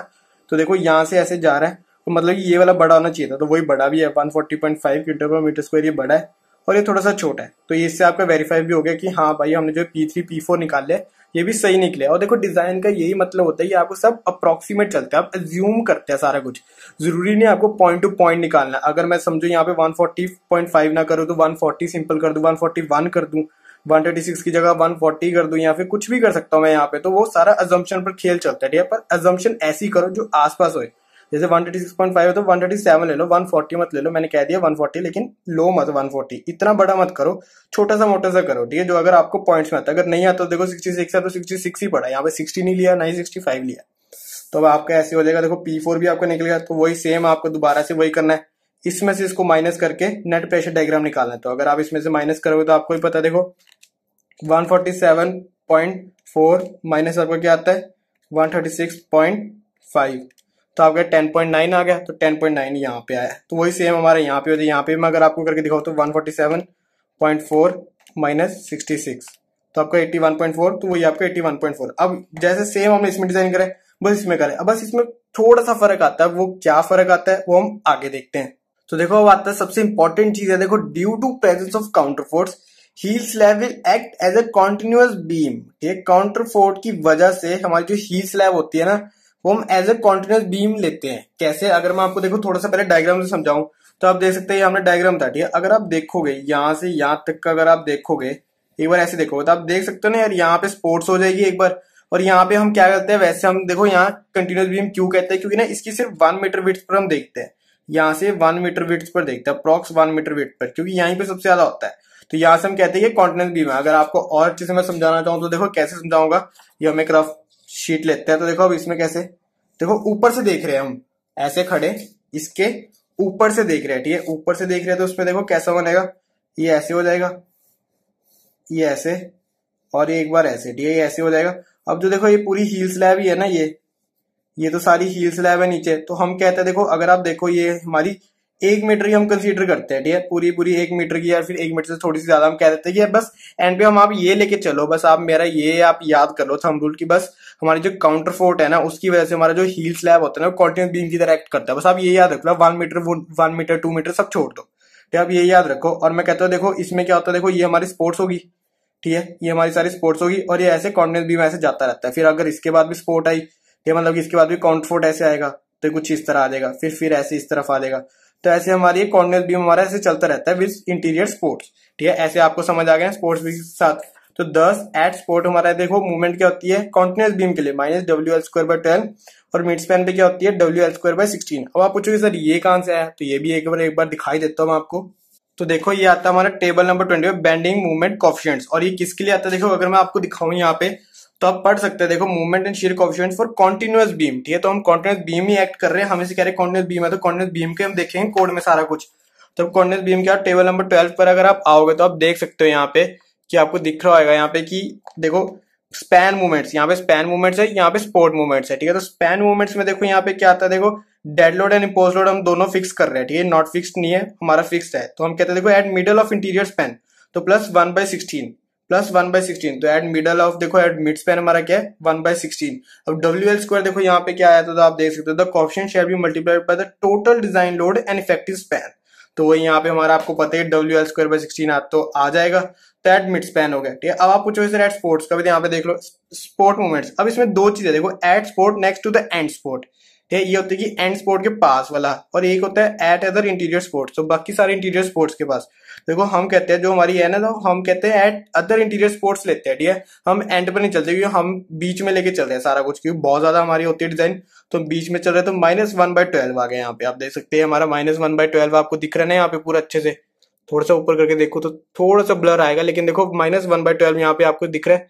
यहाँ पे आप कोड में तो आपके पास होगा ही, तो कोड नंबर पेज नंबर 36 होगा, टेबल नंबर 12 होगा, तो यहाँ से आपका एट स्पोर्ट भी आ गया। देखो माइनस आप साइन लेके चलना यहाँ पे, एक बार आप ऐसे माइनस साइन लिख देना, उसके बाद नहीं भी लिखना कोई दिक्कत नहीं है। तो -WL²/12 आपका ऐसे आ गया। अब देखो WA अब हम निकालेंगे, ठीक है। अब हम कहते हैं जो यहाँ पे W ने एवरेज लेंगे हम, ठीक है, जो हमारा पूरा ये है ना नेट प्रेशर डायग्राम, तो हम इसका एवरेज लेंगे, ना ही हम बड़ा वाला लेंगे ना ही हम छोटा वाला लेंगे, हम इसकी एवरेज ले लेंगे। तो एवरेज लेके आपका देखो यहाँ पे क्या आता है, W 46.15 kg/m, कि यहाँ पे आपका पूरा आ गया W है, तो आपको सिंपल बस पुट करना है और कुछ नहीं होगा। तो maximum factor negative bending moment, अब मैंने यहाँ पे नेगेटिव लगा दिया, तो आप यहाँ पे नेगेटिव नहीं भी लिखना चाहोगे तो कोई दिक्कत नहीं है। एट द काउंटरफोर्ट लोकेशन इज, तो मैंने वही लिख दिया ना, काउंटरफोर्ट लोकेशन लिख दिया मैंने, काउंटरफोर्ट लोकेशन तो वही मतलब हुआ ना कि काउंटरफोर्ट के पास, तो वही हो गया एट स्पोर्ट्स पे। देखो MU = -1.5 × WL²/12, तो सिंपल आपको वैल्यू दे दी। अब देखो आप पूछोगे सर L कैसे है 3.397, तो आपको पता है देखो यहाँ पे क्या लिखा हुआ है, इफेक्टिव स्पैन लिखा हुआ, तो इफेक्टिव स्पैन आपको पता है हमारा क्या था यहाँ पे, अगर मैं आपको दिखाऊं, आपको पता है कि एक क्लियर स्पेसिंग है आपकी यहाँ पे 1 से मतलब कि यहाँ से लेके 3 मीटर थी सेंटर टू सेंटर, और आपको जो इफेक्टिव डी था, जो आपका डेप्थ आया था, वो आपकी क्या आया था, पूरी डी आपकी आई थी 0.397। तो अगर आप क्लियर स्पेसिंग यहाँ पे आप पूरी निकालना चाहोगे तो आपकी क्या बनेगी, देखो 3 metre plus 0.397 divided by 2 plus 0.397 divided by 2, कैसे सेंटर टू सेंटर थी, तो यहाँ से सेंटर ये हाफ इसका भी रहता था, हाफ इसका भी रहता था, कुछ इस तरह आ जाएगा, ठीक है। तो यहाँ से आपकी पूरी क्लियर स्पेसिंग, यहाँ से पूरी आपका इफेक्टिव स्पैन निकल जाएगा, तो इफेक्टिव स्पैन तो आपको पता है पूरा ही होता है, तो यहाँ से आपका इफेक्टिव स्पैन क्या है 3.397, तो स्क्वायर आ जाएगा, तो यहाँ से आपकी मूवमेंट आ जाएगी 66.57 km/m,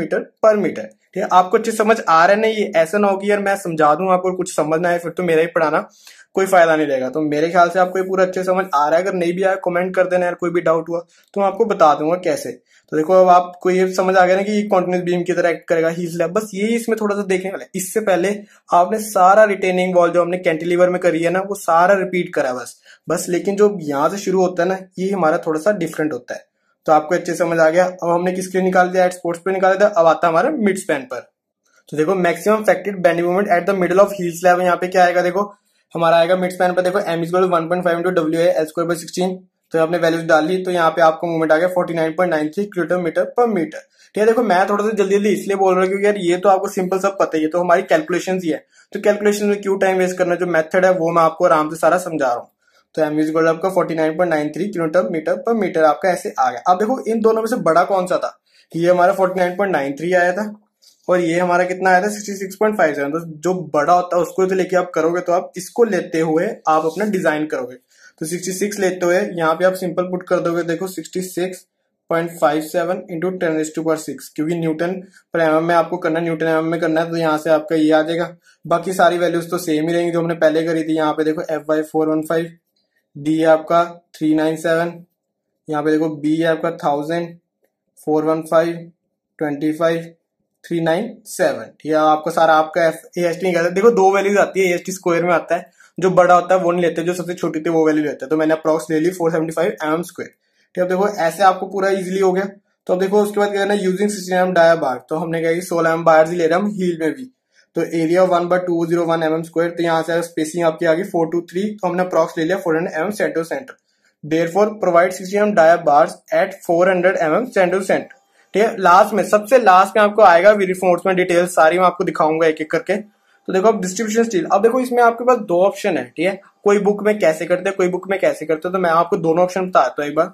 एक होता है कि डिस्ट्रीब्यूशन स्टील जैसे हमने अपने टोस लैब में लिया, आप सेम टू सेम वैसे ही ले लो। ठीक है, जैसे हमने टोस लैब में जैसे भी हमने करा था ना, एज्यूमिंग करके 0.12% इंटू बी इंटू डी, या तो आप वैसे ले लो।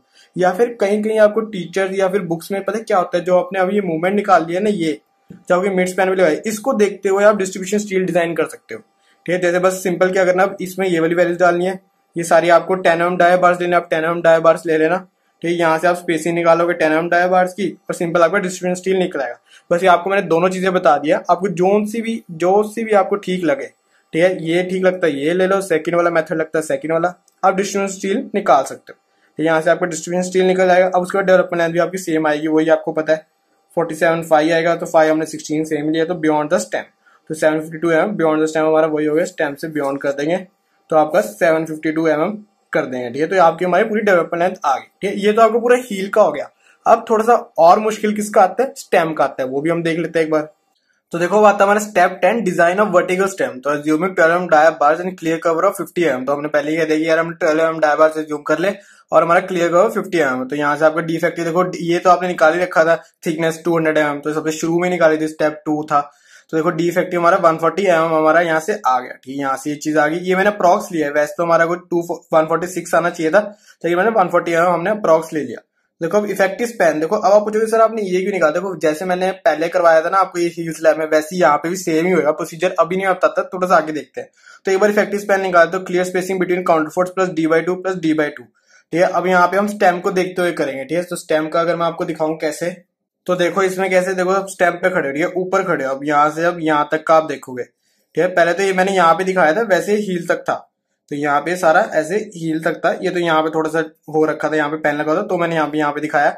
अब हम आगे स्टेम पर। ठीक है, स्टेम की आपको डी अभी हमने निकाली, तो यहाँ से आपने पूरा इफेक्टिव स्पैन निकाल लिया। क्या निकाल लिया, 3000, जो कि आपका 3 मीटर था, clear spacing between counterforts plus d/2 plus d/2 वही, तो 140 equal to L equal 3140 mm या फिर 3.14 मीटर्स। ठीक है, अब आपका ये निकल गया। अब हम बाद में देखेंगे क्या इसका काम आएगा। तो force due to active earth pressure at base, मतलब ये जो हमारा बेस था ना यहाँ पे, तो देखो ये जो हमारा बेस था, तो हम कहते हैं कि जो हमारा बेस था ना, इस पे कितना हमारा अर्थ प्रेशर लग रहा है, एक्टिव अर्थ प्रेशर लग रहा है। ठीक है, फोर्स मतलब कि फोर्स कितनी लग रही है। ठीक है, ये हमारे जो यहाँ पे सॉइल थी उसकी वजह से हमारी कितनी फोर्स लग रही है इस पॉइंट पे, बेस पे हमारी कितनी लग रही है। ठीक है, हम बेस पे कह रहे हैं, तो आपको सिंपल फॉर्मूला तो पता ही है, PA equal to KA gamma E H। ठीक है, तो गामा यहाँ पे यूनिट ऑफ सॉइल होता है, K आपने निकाला था एक्टिव अर्थ प्रेशर, तो 1/3 इंटू में देखो 7.52 आपकी हाइट हो जाती है। ठीक है, 7.52 देखो ऊपर से लेके यहाँ तक देखो 8000 माइनस 0.48, तो यहाँ पे आपको 7.52 बस ये इस पॉइंट तक का चाहिए था। ठीक है आपको, तो यहाँ पे आपका 7.52 से मल्टीप्लाई करा तो P आपका आ गया 45.12 किलोमीटर मीटर स्क्वायर। और मैंने यहाँ पे वैसे ही आपको बताने के लिए लिख दिया linearly varying to 0 at top. कैसे है एट टॉप में, अगर मैं बताऊं यहाँ पे आपको पता है, देखो टॉप था, तो देखो यहाँ से हम ऐसे, यहाँ पे सबसे ज्यादा प्रेशर लगा, यहाँ पे सबसे ज्यादा लगा, फिर थोड़ा कम होएगा, फिर थोड़ा कम, फिर थोड़ा कम, ऐसे होते होते देखो सॉइल तो यहीं तक है ना। ठीक है ना, सॉइल यहाँ पे होगी नहीं टॉप पर, तो यहाँ पे आपका 0 हो जाएगा।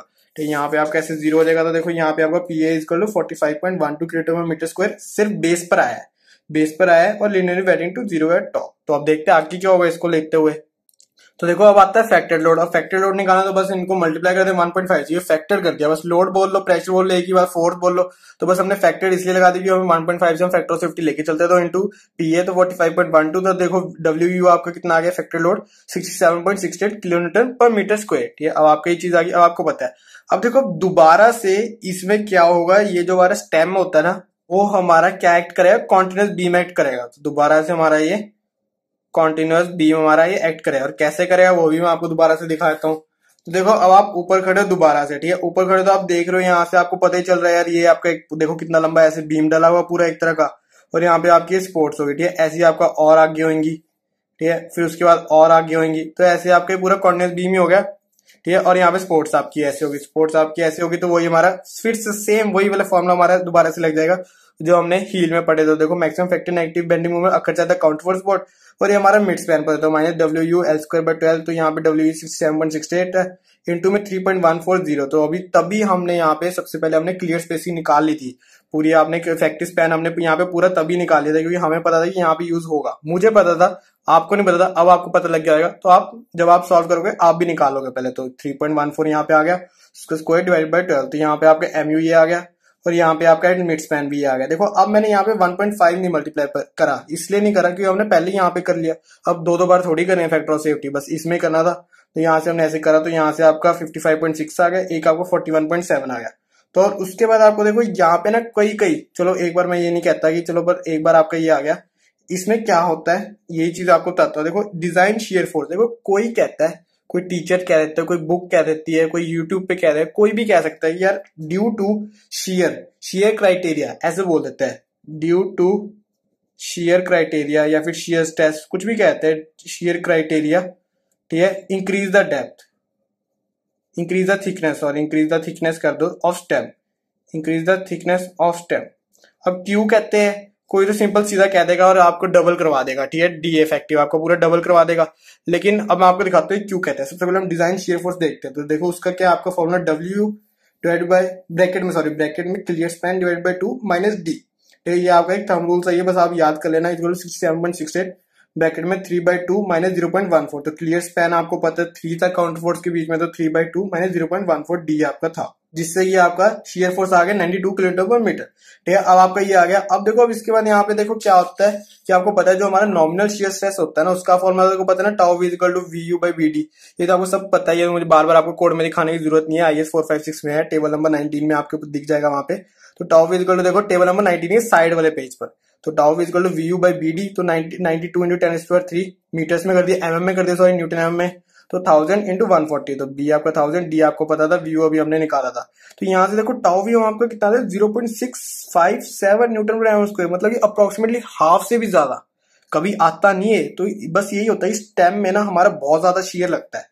तो आप देख सकते हैं नॉमिनल शेयर स्ट्रेस हमारा हाफ से भी ज्यादा आया, तो मतलब यार अराउंड आपका 0.657 है, तो अराउंड आपका 7 हो गया, तो वही आपका 1 के पास आ गया। तो इतना तो आप सही नहीं सकता, स्टेम तो इतना सही नहीं सकता। तो देखो as shear stress is high increase the thickness of stem, बस आपको कोई ना ये चीज नहीं बताता, कोई आपको ये प्रोसेस नहीं बताएगा, आपको सिंपल कहता है ड्यू टू शेयर क्राइटेरिया, आपने सिर्फ डिफेक्टिव आपने ये 244 mm यहाँ पे उसने लिख देनी है, पर ऐसा कुछ नहीं होता। तो उसकी वजह से इसकी वजह से होता है। तो देखो adopt D equal to 300 mm, तो मैंने तो बस ये याद करो, या तो आप 1.5% बढ़ा दो या फिर आप सिंपल डबल कर दो, ठीक है, या तो आप 1.5 गुना बढ़ा दो या फिर डबल कर दो, वो आप पर है, वो आपकी मर्जी है। तो मैंने यहाँ पे अप्रॉक्स ले लिया डी इक्वल टू 3000 mm, तो पूरा ओवरऑल डेप्थ हमने लिया 300 mm, सॉरी 300 mm यहाँ पे ली। तो डिफेक्टिव क्या आएगा, वही 300 माइनस 50 हमारा यहाँ पे क्लियर कवर था, माइनस आपका 12 mm डाया बाहर से, तो 12/2, तो यहाँ पे 244 mm आया। अब मैं इसको भी 240 कर सकता है, लेकिन मैंने कहा यार मैं पहली थिकनेस बढ़ा रहा हूँ तो और क्यों कम करूं, तो मैंने फिर उतनी रहने दी 244 mm।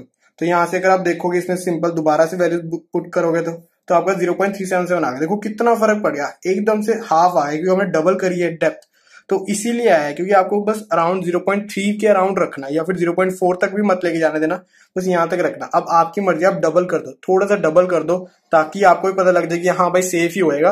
अब यहाँ पे गलत की कोई गुंजाइश नहीं है। तो यहाँ से आपका 10 डिफेक्टिव क्या गया 244 mm आ गया। तो वैसे सारा कुछ हम इसलिए कर रहे थे कि आपको ये डिफेक्टिव सही निकला है। देखो अगर हम यही आपका देखो कितना था, आपका 140 था, 140 था, ठीक है, एकदम से प्लस 100 हुआ है, मतलब 100 mm की आपकी थिकनेस बढ़ गई, तो जिससे आपका 244 कुछ आया, ठीक है, अराउंड आपकी 4 बढ़िया। तो देखो अगर आप इस पे डिजाइन करते हो तो आपका फेलियर होना ही होना था, ठीक है, लेकिन अब आप इस पे डिजाइन करोगे, आपका चेक भी लग गया एक तरह का, तो आपका मतलब कि सक्सेसफुल हो जाएगा। तो अब जो डिफेक्टिव आ गया, अब इसको देखते हो आप डिजाइन कर दोगे। तो देखो डिजाइन कैसे करोगे, वही बस फॉर्मुला डाल दोगे, M equal 0.87 F by S T D, तो ब्रैकेट में 1 minus A S T F by divide by B D F C है। तो यहीं तक है, ये पूरा नहीं है, सिर्फ यहीं तक है। तो यहाँ पे इसमें क्या आएगा, देखो एफ बाई वही आपको 415 ए एस टी आपने निकाला, डी अभी हमने निकाला 244, तो यहाँ पे 415 25,000 244, ठीक है। एमयू आपको पता है, आपको मैक्सिमम वाला लेना है, तो मैक्सिमम आपका हमेशा स्पोर्ट्स पे आता है, काउंटर फोर्ट की तरफ आता है। तो देखो एमयू 55.6, तो यहाँ पे आपने डाल लेना 55.6 इंटू 10⁻⁶। तो यहाँ से आपके एरिया ऑफ स्टील आ गया 660 mm स्क्वायर। तो स्पेसिंग ऑफ 12 डाई बार्स आपकी ये आ गई, स्पेसिंग आपकी 171.270 है। तो बस सब कुछ करती है, तो अप्रॉक्स हमने 170 mm सेंटर सेंटर ले दी। तो therefore provide 12 dia bars at 170 mm centre to centre, ठीक है। अब आपकी देखो स्टेम भी डिजाइन होगी, अब आपकी स्टेम भी डिजाइन होगी, लेकिन आपका अभी खत्म नहीं हुआ ये, अभी तो अभी बहुत पड़ा है, अभी तो मेरे ख्याल से 10-15 मिनट अभी और लगेंगे। तो अब देखते हैं आगे क्या होगा। तो देखो अब आता है हमारा step 11, design of stem for cantilever action. तो ये बहुत ही नया सा टॉपिक आ जाएगा अब आपके लिए। सब कुछ आपने डिजाइन कर लिया, कैसे कर लिया वो सब आपको पता। अब देखिए जो स्टेम है ना, अब उस पर कैंटिलीवर एक्शन भी तो लगा है, किसकी वजह से लगा है, काउंटर फोर्स की वजह से। तो आपको पता है काउंटर फोर्स वैसी ऐसी ट्रायंगुलर है ना, ट्रायंगुलर है, तो उसकी वजह से आपको कैंटिलीवर एक्शन लगा है। तो देखो consider the triangular loading on the stem to be carried by cantilever action. तो वही कैंटिलीवर एक्शन आपका ऐसे लगा है, अगर आपको मैं इमेज दिखाऊं तो आप देख सकते हो, देखो इसमें आपको दिख रहा नहीं है ऐसे, तो इसकी वजह से ऐसे कैंटिलीवर एक्शन भी तो आएगा स्टेम पर, सारा इसकी वजह से आएगा। तो वो भी हम निकालना ही पड़ेगा, अब उसको भी तो आप देख के डिजाइन करोगे ही। अगर आप डिजाइन कर रहे हो तो अच्छे से करो, नहीं तो मत करो। तो देखो अब इसमें क्या, intensity of horizontal pressure at the base of stem is. देखो आपको पता है कि टॉप पर तो आपकी 0 होने ही वाली है, ठीक है। अब आप बेस पे सबसे ज्यादा मैक्सिमम होगी, और बीच भी आप ले सकते हो। तो देखो अब हमें बेस पे तो आपको पता ही, आपने क्या निकाल दी 45.12, तो वही सेम फॉर्मुला से, ठीक है। 7.52 आपकी हाइट आ गई थी यहाँ तक की, तो आपके यहाँ पे पूरा आ गया था, ठीक है, बेस में। अब हम कहते हैं intensity distance 1.5 metre above the base of stem is. देखो हमने कहा कि जो हमारी स्टेम है ना, मतलब कि बेस जो स्टेम का, जो यहाँ पे बेस ये वाली चीज आ गई ना बेस, तो हमने कहा कि यार 1.5 मीटर अबव ले लो। 1.5 मीटर हमने इसलिए कहा कि आप एक बार ग्राउंड लेवल से ऊपर उठ जाओ, ठीक, ग्राउंड लेवल से ऊपर उठ जाओ, या फिर ग्राउंड लेवल ले लो, मतलब अप्रॉक्स उतना ले लो। तो मैंने 1.2 की जगह 1.5 ले लिया, मुझे थोड़ा ठीक लगा, क्योंकि यार 1.2 लेता फिर वही 6.3 कुछ आया, तो मैंने कहा यार 1.5 ले, तो थोड़ी कैलकुलेशन भी इजी रह जाएगी, बस इसलिए। अब ये मत ले लेना कि यार 3 ले लो, 4 ले लो, 5 ले लो, वो मत ले लेना, वो ज्यादा खराब हो जाएगा आपका काम। तो बस आप इतना सा ले सकते हो, intensity distance 1.5 metre above the base of stem. तो बेस ऑफ स्टेम से मैं 1.5 मीटर ऊपर उठा, तो हमारी क्या आ गई, देखो के ए गामा ई 7.52 माइनस 1.5। तो माइनस क्यों करा, देखो एच 7.52 ऊपर से देख रहे हैं ना, अगर मैं नीचे से देखता हूँ फिर तो 0 ही होता। तो यहाँ पे 1.5 तो आया था सिंपल, लेकिन हम ऊपर से देख रहे हैं, तो ऊपर से देख रहे हो हम यहाँ तक आना है, तो मतलब यहीं तक आना है, तो पूरे में से इतना माइनस कर दोगे तो यहाँ तक आके ना, बस हमें यहीं तक का चाहिए। तो वही 7.52 माइनस 1.5 कर दिया हमने, तो ऐसे हमने माइनस कर दिया। तो यहाँ से आपका देखो पीए क्या आएगा 36.12 क्विंटल पर मीटर स्क्वायर।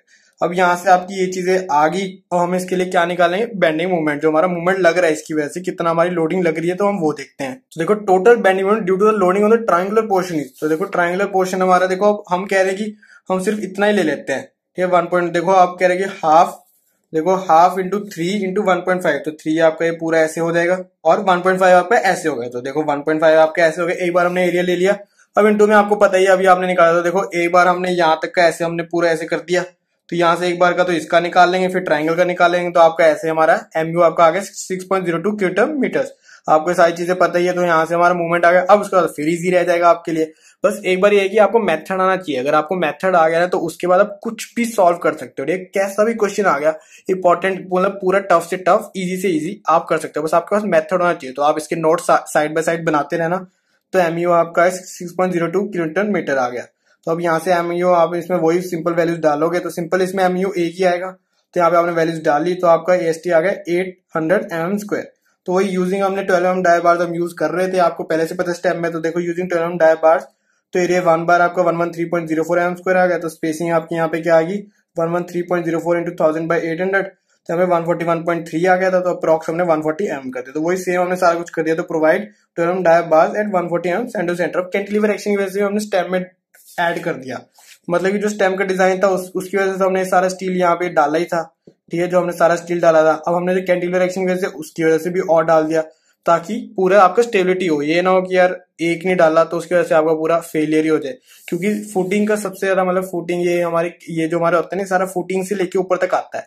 तो ये होता है कि यार बहुत चीजें हमारी वो करती है, रेजिस्ट करती है। तो ये ना होना चाहिए कि यार ऐसा आपने स्ट्रक्चर बना दिया कि रेजिस्ट ही ना कर पाए, तो बहुत ज्यादा नुकसान हो जाएगा। ठीक है, यहाँ से आपका ये पूरा ऐसे हो गया। अब देखो, अब इसके बाद देखते हैं हम डिजाइन ऑफ काउंटरफोर्ट्स। तो देखो बात है स्टेप 12 डिजाइन ऑफ काउंटरफोर्ट्स। बस इसके बाद तीन स्टेप और रह जाएंगे, फिर आपका खत्म हो जाएगा।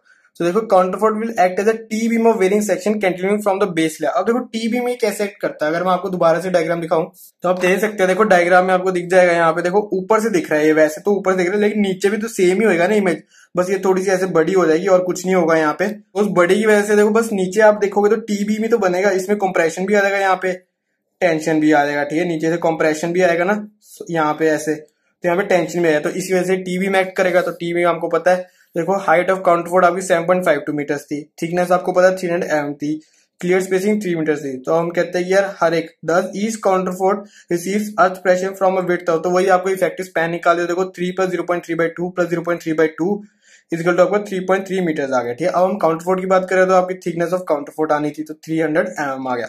तो आता देखो earth pressure at the base, तो earth pressure at the base भी आपको पता है 45.12 kN/m²। तो बस इसको देखते हुए तो आपको करना है सारा डिजाइन, क्योंकि यार प्रेशर ये जो आपको टीवी में एक्ट कर रहा है, काउंटरफोर्ट कर रहा है, तो मैक्सिमम आपको बेस पे लोड लगाएगा। ये तो बेस पे लगाएगा, तो आपने बेस पे ले लिया, बस उसके बाद तो कमी होता जाएगा, तो आप बेस मैक्सिमम ले लो। बस मैक्सिमम को देखते हो आपको पता है डिजाइन करना होता है। तो देखो यहाँ से फैक्टर बेनिफिट शियर फोर्स आपका मूवमेंट आ जाएगा, तो 1.5 × हाफ × 45.12 × 7.52 इंटू आपका पूरा क्लियर स्पेसिंग इंटू आपका सीजी। तो आपका हाइट का कितना पे लेना है, ठीक है, तो हाइट पर 7.52 का आपका ले लोगे 1/3, तो 7.52 डिवाइडेड बाई 3, तो यहाँ से आपका पूरा मूवमेंट आ गया 2105 Kn/m। ठीक है, अब देखो अब इसके बाद क्या आएगा, देखो आपका शेयर फोर्स भी आ जाएगा। तो शेयर फोर्स आपका यहाँ पे देखो क्या आ गया, वही सेम, तो बस इंटू 3.3 आ जाएगा, WL आ जाएगा सिंपल, तो 839.8 kN। तो यहाँ से आपको देखो using 25 mm dia bar and clear करो 50 mm, तो हमने कहा कि सबसे मैक्सिमम आप काउंटरफोर्ट पे डालो, क्योंकि काउंटरफोर्ट हमारा सबसे ज्यादा रेजिस्ट करेगा वॉल को। एक काउंटरफोर्ट की वजह से तो हम ले रहे हैं कि काउंटरफोर्ट बड़ी दीवार होगी तो काउंटरफोर्ट हमारा ज्यादा रेजिस्ट करेगा उसको। तो हमने सबसे कह दिया कि बस यही है कि थोड़ा प्रैक्टिकल भी नॉलेज हम आप रखो साथ में, कि हम 25 mm डाया बार में डाल दिए, सबसे मोटे डाल दिए ताकि ज्यादा अच्छे रेजिस्टेंस आए, एंड क्लियर करो 50 mm। तो यहाँ से आपका डी फैक्टर देखो ये आ गया 3237.5 mm, तो यहाँ से आपने माइनस कर दिया। तो एज टी बीम, तो area of steel tea beam, तो टी बीम आपको पता है MU/J × D × 0.87 FY। तो जे आपका डिजाइन कॉन्स्टेंट होता है, तो M25 के लिए आप ले लो 0.8, तो 2105 × 10⁻⁶ डिवाइडेड बाई 0.8 × 3237.5 आपका डी आता है 0.87, और 415 तो आपका FY आ गया। कैरेक्टरिस्टिक स्ट्रेंथ ऑफ स्टील, तो एरिया ऑफ स्टील आपका आ गया 2300 mm²। तो यहाँ से आप नंबर ऑफ बार्स निकालोगे आप, क्योंकि यार जो ये काउंटरफोर्ट के बार्स डल रहे हैं ना, वो इस तरफ ऐसे डल रहे हैं। ये आप देख सकते हो ना, मतलब ये जो ऐसी लाइन बनी हुई है ना, मतलब काउंटरफोर्ट का जो हेड होता है उस पे ऐसे डलेंगे ये ऐसे बार, ये ऐसे बार डलेंगे।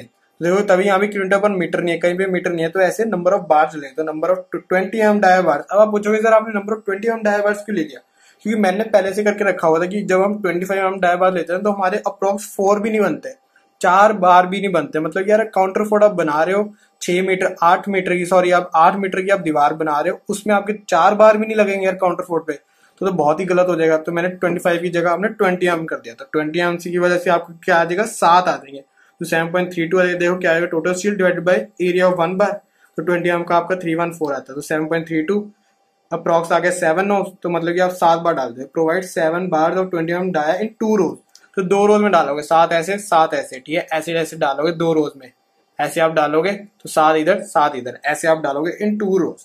ठीक, यहाँ से आपको पूरा डिजाइन ऑफ काउंटरफोर्ट हो गया। अब थोड़ी सी चीजें देख लेते हैं और क्या आती है इसमें। तो देखो आता है हमारा स्टेप 13 शियर एनफोर्समेंट। देखो connection between counterforts and stem slab, तो हमारे स्टीरअप्स की तरह डलेंगे, तो हमारी शियर एनफोर्समेंट होती है। वैसे इसका क्या काम है, देखो वैसे स्टीरअप्स हो जाएंगे हमारे, ठीक है, स्टीरअप्स आपको पता है 2 लेग्ड होते हैं 4 लेग्ड होते हैं, हम वो डालेंगे, और एक तरह का कनेक्शन देते हैं काउंटरफोर्ट और स्टेम स्लैब में। इसके बाद हम हील स्लैब के लिए भी देखेंगे, ठीक है, काउंटरफोर्ट एंड स्टेम स्लैब के लिए हो गया, काउंटरफोर्ट और हील स्लैब में देखेंगे, क्योंकि स्टेम के लिए तो आप देखो स्टेम आपकी खड़ी स्टेम के साथ भी आपका जुड़ा हुआ है और आपका हील के साथ भी जुड़ा हुआ है काउंटरफोर्ट, लेकिन आपका टो के साथ नहीं जुड़ा, तो हम टो का हम यहाँ पे लाएंगे भी नहीं बात। तो आपको पता है शियर फोर्स आपकी कितनी आई थी 839.8 किलोन्यूटन, इसलिए हमने निकाली थी। तो नॉमिनल शियर स्ट्रेस आपकी देखो VU/BD equal to 839.8 × 10⁻³ divide by 300 × 3237.5, तो यहाँ पे B और यहाँ पे D। तो B आपका जब आप इसमें आए तो आपको B यहाँ पे क्या आएगा 300 हो जाएगा, ठीक है, जो आपकी D पूरा B आपकी ब्रेथ आपकी आई है, थिकनेस जो है, तो 300 × 3237.5 यहाँ पे D आपका, तो यहाँ से टाउ भी आ गया 0.86 Nm/m²। तो परसेंटेज अब आपको पता है, अगर आप टेबल नंबर 19 पे आते हो तो मैं दिखा देता हूँ एक बार आपको। तो देखो टेबल नंबर 19 पर हम यहाँ पे आ गए, तो आपको दिख रहा है यहाँ पे देखो 100 AS/BD। तो यहाँ पे थोड़ा सा ब्लर हो जाएगा, ऊपर को मैंने फोकस कर रखा है, तो 100 AS/BD।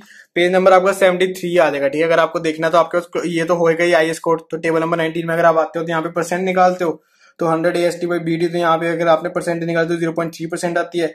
तो उसकी वजह से आप M25 पे देखोगे 0. कितने परसेंट के, 0.23% के। तो 0.23 आपका इसके बीच में आएगा, तो आपको पता चलेगा कि 0.36 से तो थोड़ा सा आसपास आएगा, या फिर 36 से थोड़ा सा कम।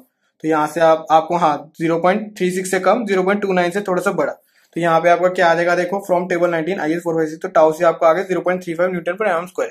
देखो इससे क्या पता चलता है, ये हमारा जो ये है ना टाउ वी, ये हमारा बड़ा है टाउ सी से, तो therefore hence shear reinforcement is required. तो देखो यहाँ पे भी तो यही चीज लिखी हुई है। देखो यहाँ पे अगर मैं दिखाऊं आपको, when tau V exceeds tau C given in table 19, तो वही ना shear enforcement shall be provide.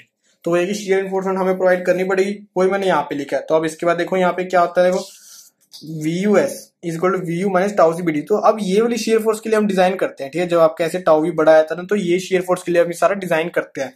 तो ये शियर फोर्स का अगर आपको फॉर्मुला चाहिए तो देखो ये लिखा हो, shear enforcement shall be provided to carry a shear equal to VU minus tau C BD। तो मैंने वही लिखा था VU minus tau C BD, तो वही मैंने यहाँ पे लिखा। तो द स्ट्रेंथ ऑफ, बाकी तो बाद में देखते हैं। तो यहाँ से आपको VU आपको पता है, टाउ सी BD, अभी टाउ सी आपको आज 0.35 इंटू 300 आपका BD आपको पता है 3237.5। तो यहाँ से आपको VUS क्या आ गया 339 किलो न्यूटन, ठीक है। 339 किलो न्यूटन आपका यहाँ से VUS है। अब अज्यूमिंग 2 लेग 8 mm स्टीरअप, तो मैंने यार दो लेग स्टीरअप ले लिए, तो assuming 2 leg 8 mm स्टीरअप, area of स्टीरअप देखो यहाँ पे क्या है, देखो अब इसमें फर्क होता है, एरिया ऑफ स्टीरअप कैसे निकलेगा, देखो 2 लेग है, तो 2 इंटू π/4 इंटू डाया का स्क्वायर, ठीक है, ऐसे आएगा ये, ठीक है। अब आपको समझ आ गया ना, कुछ इस तरह आता है। तो अगर आप इसके करते तो 50 पॉइंट कुछ समथिंग आता है, इंटू में 2 हो जाएगा, तो मैंने अप्रॉक्स ले लिया 100 mm स्क्वायर। तो स्पेसिंग आ गई, तो स्पेसिंग का फॉर्मूला देखो यहीं से आएगा, देखो फॉर वर्टिकल स्टीरअप, तुम्हारे वर्टिकल स्टीरअप चल रहा है, तो यहाँ पे VUS था, बस मैंने SV इधर लेगा, VUS इधर लेगा, क्योंकि हमें पता है बस SV हमारी स्पेसिंग है। तो यहाँ से आप देख सकते हैं spacing 0.87 into FY into ASV into D/VS। मैं यहाँ पे लिख देता हूँ एक बार आपके लिए, IS 456 2000 page number 73, clause number हमारा यहाँ पे कुछ आ जाता है, ये हमारा 40.4। तो 40.4 हमारे यहाँ पे क्लॉज नंबर भी आ गया, ठीक है। अब आपके मैं लिख दिया, आपके लिए थोड़ी आसानी रहेगी। तो यहाँ से अगर आपने स्पेसिंग निकाल दो 344.8, इसको अप्रॉक्स लेने की वजह से मैंने लिख दिया कि 340 mm ले लो, लेकिन आपको पता है कि जो स्टीरअप्स होती है उसकी स्पेसिंग आपकी मैक्सिमम सिर्फ 300 तक जा सकती है। तो 300 तक मैंने यहाँ पे लिखा हुआ देखो मैक्सिमम, तो 300 तक आपके मैक्सिमम जा सकते हैं। Therefore provide 2 leg 8 mm stirrup at 300 mm centre. तो यहाँ पे हमने 8 mm लिए थे, तो यहाँ पे देखो provide 2 leg 8 mm stirrup at 300 mm centre. सारी इमेजेस, सारी शियर एनफोर्समेंट अभी आपके ऊपर आएंगी, अभी नहीं, लेकिन जो हमारा पूरा डिजाइन हो जाएगा, ठीक है। अब ये चीज होगी, देखो अब इसके बाद देखो क्या आता है। तो देखो अब आता है स्टेप 14, चेक फॉर टेंशन। तो यार जो टेंशन आती है ना, उसके लिए भी हमें डिजाइन करना होता है सारे स्ट्रिप्स वगैरह। टेंशन इन द केस, जैसे आपके पूरे इसमें स्ट्रक्चर में आ रहे हैं, जो लेटरल प्रेशर देखो कैसे आता है, देखो टेंशन जो हमारी बेस पर आ रही है, पूरे स्ट्रक्चर जो हमारी बेस पर आ रही है, देखो क्या आता है, काउंटर फोर्स के विद इंक्लूड, बस एक ही पोर्शन लेना आपको, ठीक है। काउंटर फोर्स तक का आपका एक ही पोर्शन लेना है। तो उसमें क्या आता है, देखो टेंशन 1.5, ये हमारा फैक्टर ऑफ सेफ्टी, और इसका फॉर्मुला देखो lateral pressure into span length. तो लेटरल प्रेशर आपको मैक्सिमम का है 45.12 आपका मैक्सिमम है एट बेस, तो 3.3 आपकी स्पैन लेंथ आपको पता ही है, ठीक है। तो काउंटर फोर्स के बीच में जो आपकी है पूरी, तो यहाँ पे आपकी पूरी आपको पता है कितनी है 3.3। तो यहाँ से आपको टेंशन कितनी आएगी 2 to 3.5 न्यूटन पर मीटर। तो रिक्वायर्ड एरिया ऑफ स्टील का देखो फॉर्मुला ये होता है टेंशन डिवाइडेड बाय 0.87 FY। यहाँ पे आपने सिंपल वैल्यू डाली, तो 2 to 3.5 into 10⁻³ divided by 0.87 into 415 इसलिए 649 m स्क्वायर पर मीटर, ठीक है। पर मीटर आपको सारा कुछ लग रहा है। देखो आप पूछोगे सर आपने लिख के रखा हुआ, बस फटाफट बोल देता हूँ। मेरा पता क्या होता है, लिख के मैंने पहले, अगर आप मेरी डिजाइन की वीडियो देखो ना, पहले मैं लिख के नहीं रखता था, साइड बाय साइड लिखता था। फिर मैंने देखा कि डिजाइन की वीडियोस ना बहुत बड़ी होती जा रही हैं, क्योंकि मैं लिखता जाता था। अगर मैं ये लिखता जाता ना साइड बाय साइड, क्योंकि मुझे लिखने में सारा टाइम लगता है, तो तकरीबन ये वीडियो आपकी 2 से 2.5 घंटे की बन जाती, जो कि अभी से 1.25 घंटे की या फिर 1:20 घंटे की बनेगी। तो ये आपको वही है, इसे मैंने लिख के रखा है, स्टेप्स आपके सामने है। अब जब भी पॉज करोगे आपके पास लिखा पड़ा होगा, और आप सिंपल यहाँ पे कुछ भी समझ सकते हैं। तो जो मैं आपको बोल रहा हूँ वो भी अगर आपको नहीं समझ रहा, तो सब कुछ मैंने अच्छे से लिखा हुआ है। शायद मैं तब लिखते हुए शायद कुछ स्किप कर दूं, लेकिन अब कुछ भी स्किप नहीं है। तो यहाँ से तो हमारी स्पेसिंग ऑफ 2 लेग 10 mm सिर्फ हमारी क्या आ गई, अब हमने 10 mm ले लिए, 8 mm लिया, हमने 10 mm ले लिए। तो देखो यहाँ पे आ गई एरिया ऑफ स्टील देखो 157 mm स्क्वायर। तो वही हमारा वही आएगा 2 इंटू π/4 डिवाइड इंटू में हमारा डाया का स्क्वायर। तो उसे देखो आप 8 mm में ले सकते थे, कोई दिक्कत नहीं। जो आपको मैं अगर इमेज दिखाऊंगा ना शेयर इन्फोर्समेंट की, मतलब सॉरी जो डिटेल्स आएंगी हमारी जो इन्फोर्समेंट डिटेल्स, उसमें यही होगा कि 8 की भी 10 की भी कुछ और डाल सकते हो। स्पेसिंग ऑफ 2 लाख 10 mm स्टीयर्स, तो आपका आ जाएगा 157,1000/619, तो 253.6 जो कि आपकी 250 mm सेंटीमीटर। तो देखो टेंशन ही वजह से आई है, शेयर फोर्स की वजह से नहीं आई, तो इसलिए इसके लिए ये वाला फॉर्मूला लगा। फिर उसके बाद नॉर्मल ये वाला फॉर्मूला लगा, आपका वो कोड में नहीं गए तो इसके लिए आपका ये नॉर्मल फॉर्मूला लगा, क्योंकि टेंशन के लिए है, शेयर फोर्स के लिए नहीं था। तो यहाँ से आपका है प्रोवाइड 2 लाख 10 mm stirrups at 250 mm centimetre at the base.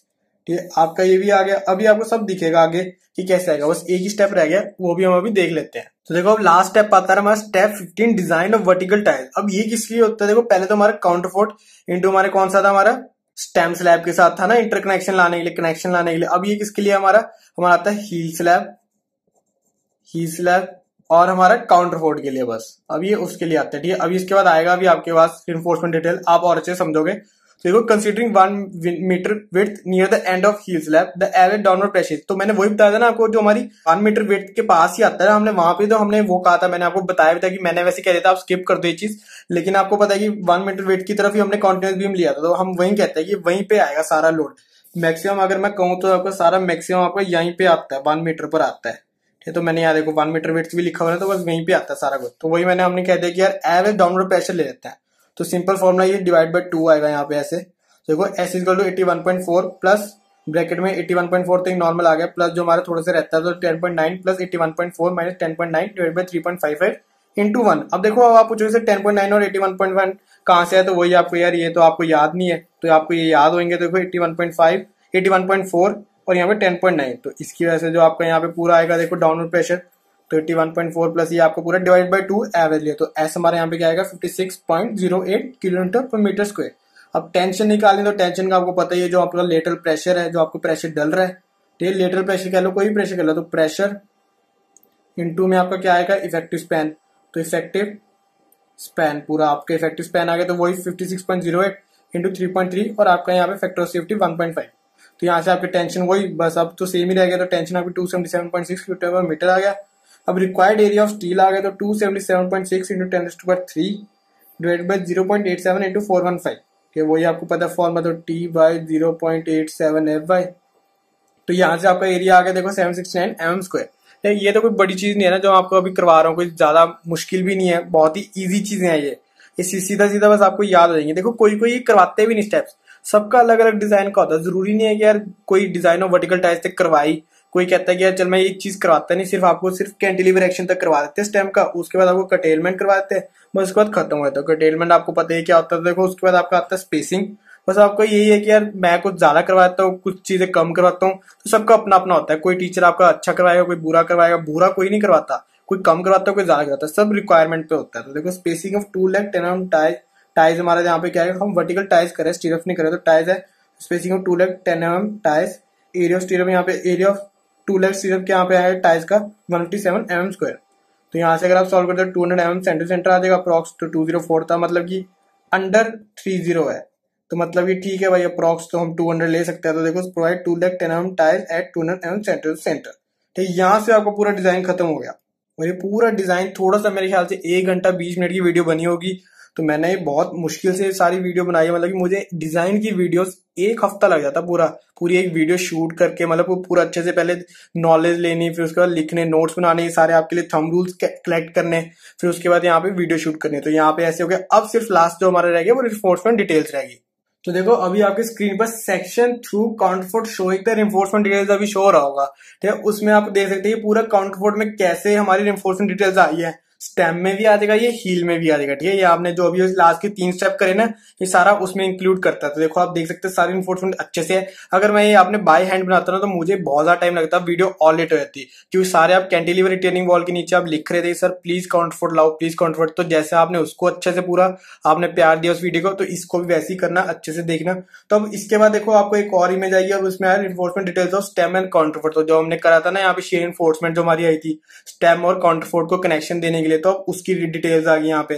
तो मैंने उसमें बताया था कि आपको देखो 10 का भी ले सकते हैं, 8 का भी ले सकते हैं। तो आप देख सकते हैं यहाँ पे स्लैश लगा हुआ है बीच में एक तरह, जहाँ पे हमारे 10 भी दे रहा है, 8 भी दे रहा है, ठीक है। तो यहाँ से आप ये हो जाएगा। अब इसके बाद देखो एक और इमेज आ जाएगी जिसमें आपको design of stem, heel and toe आपको पूरा अच्छे से दिख रहा है, जो हमने पहले वाले स्टेप्स में दिखाया पूरा अच्छे से। तो आप देख सकते हैं इसमें भी आपको पूरा अच्छे सारी डिटेल्स आपको यहाँ पे शो हो रही होंगी।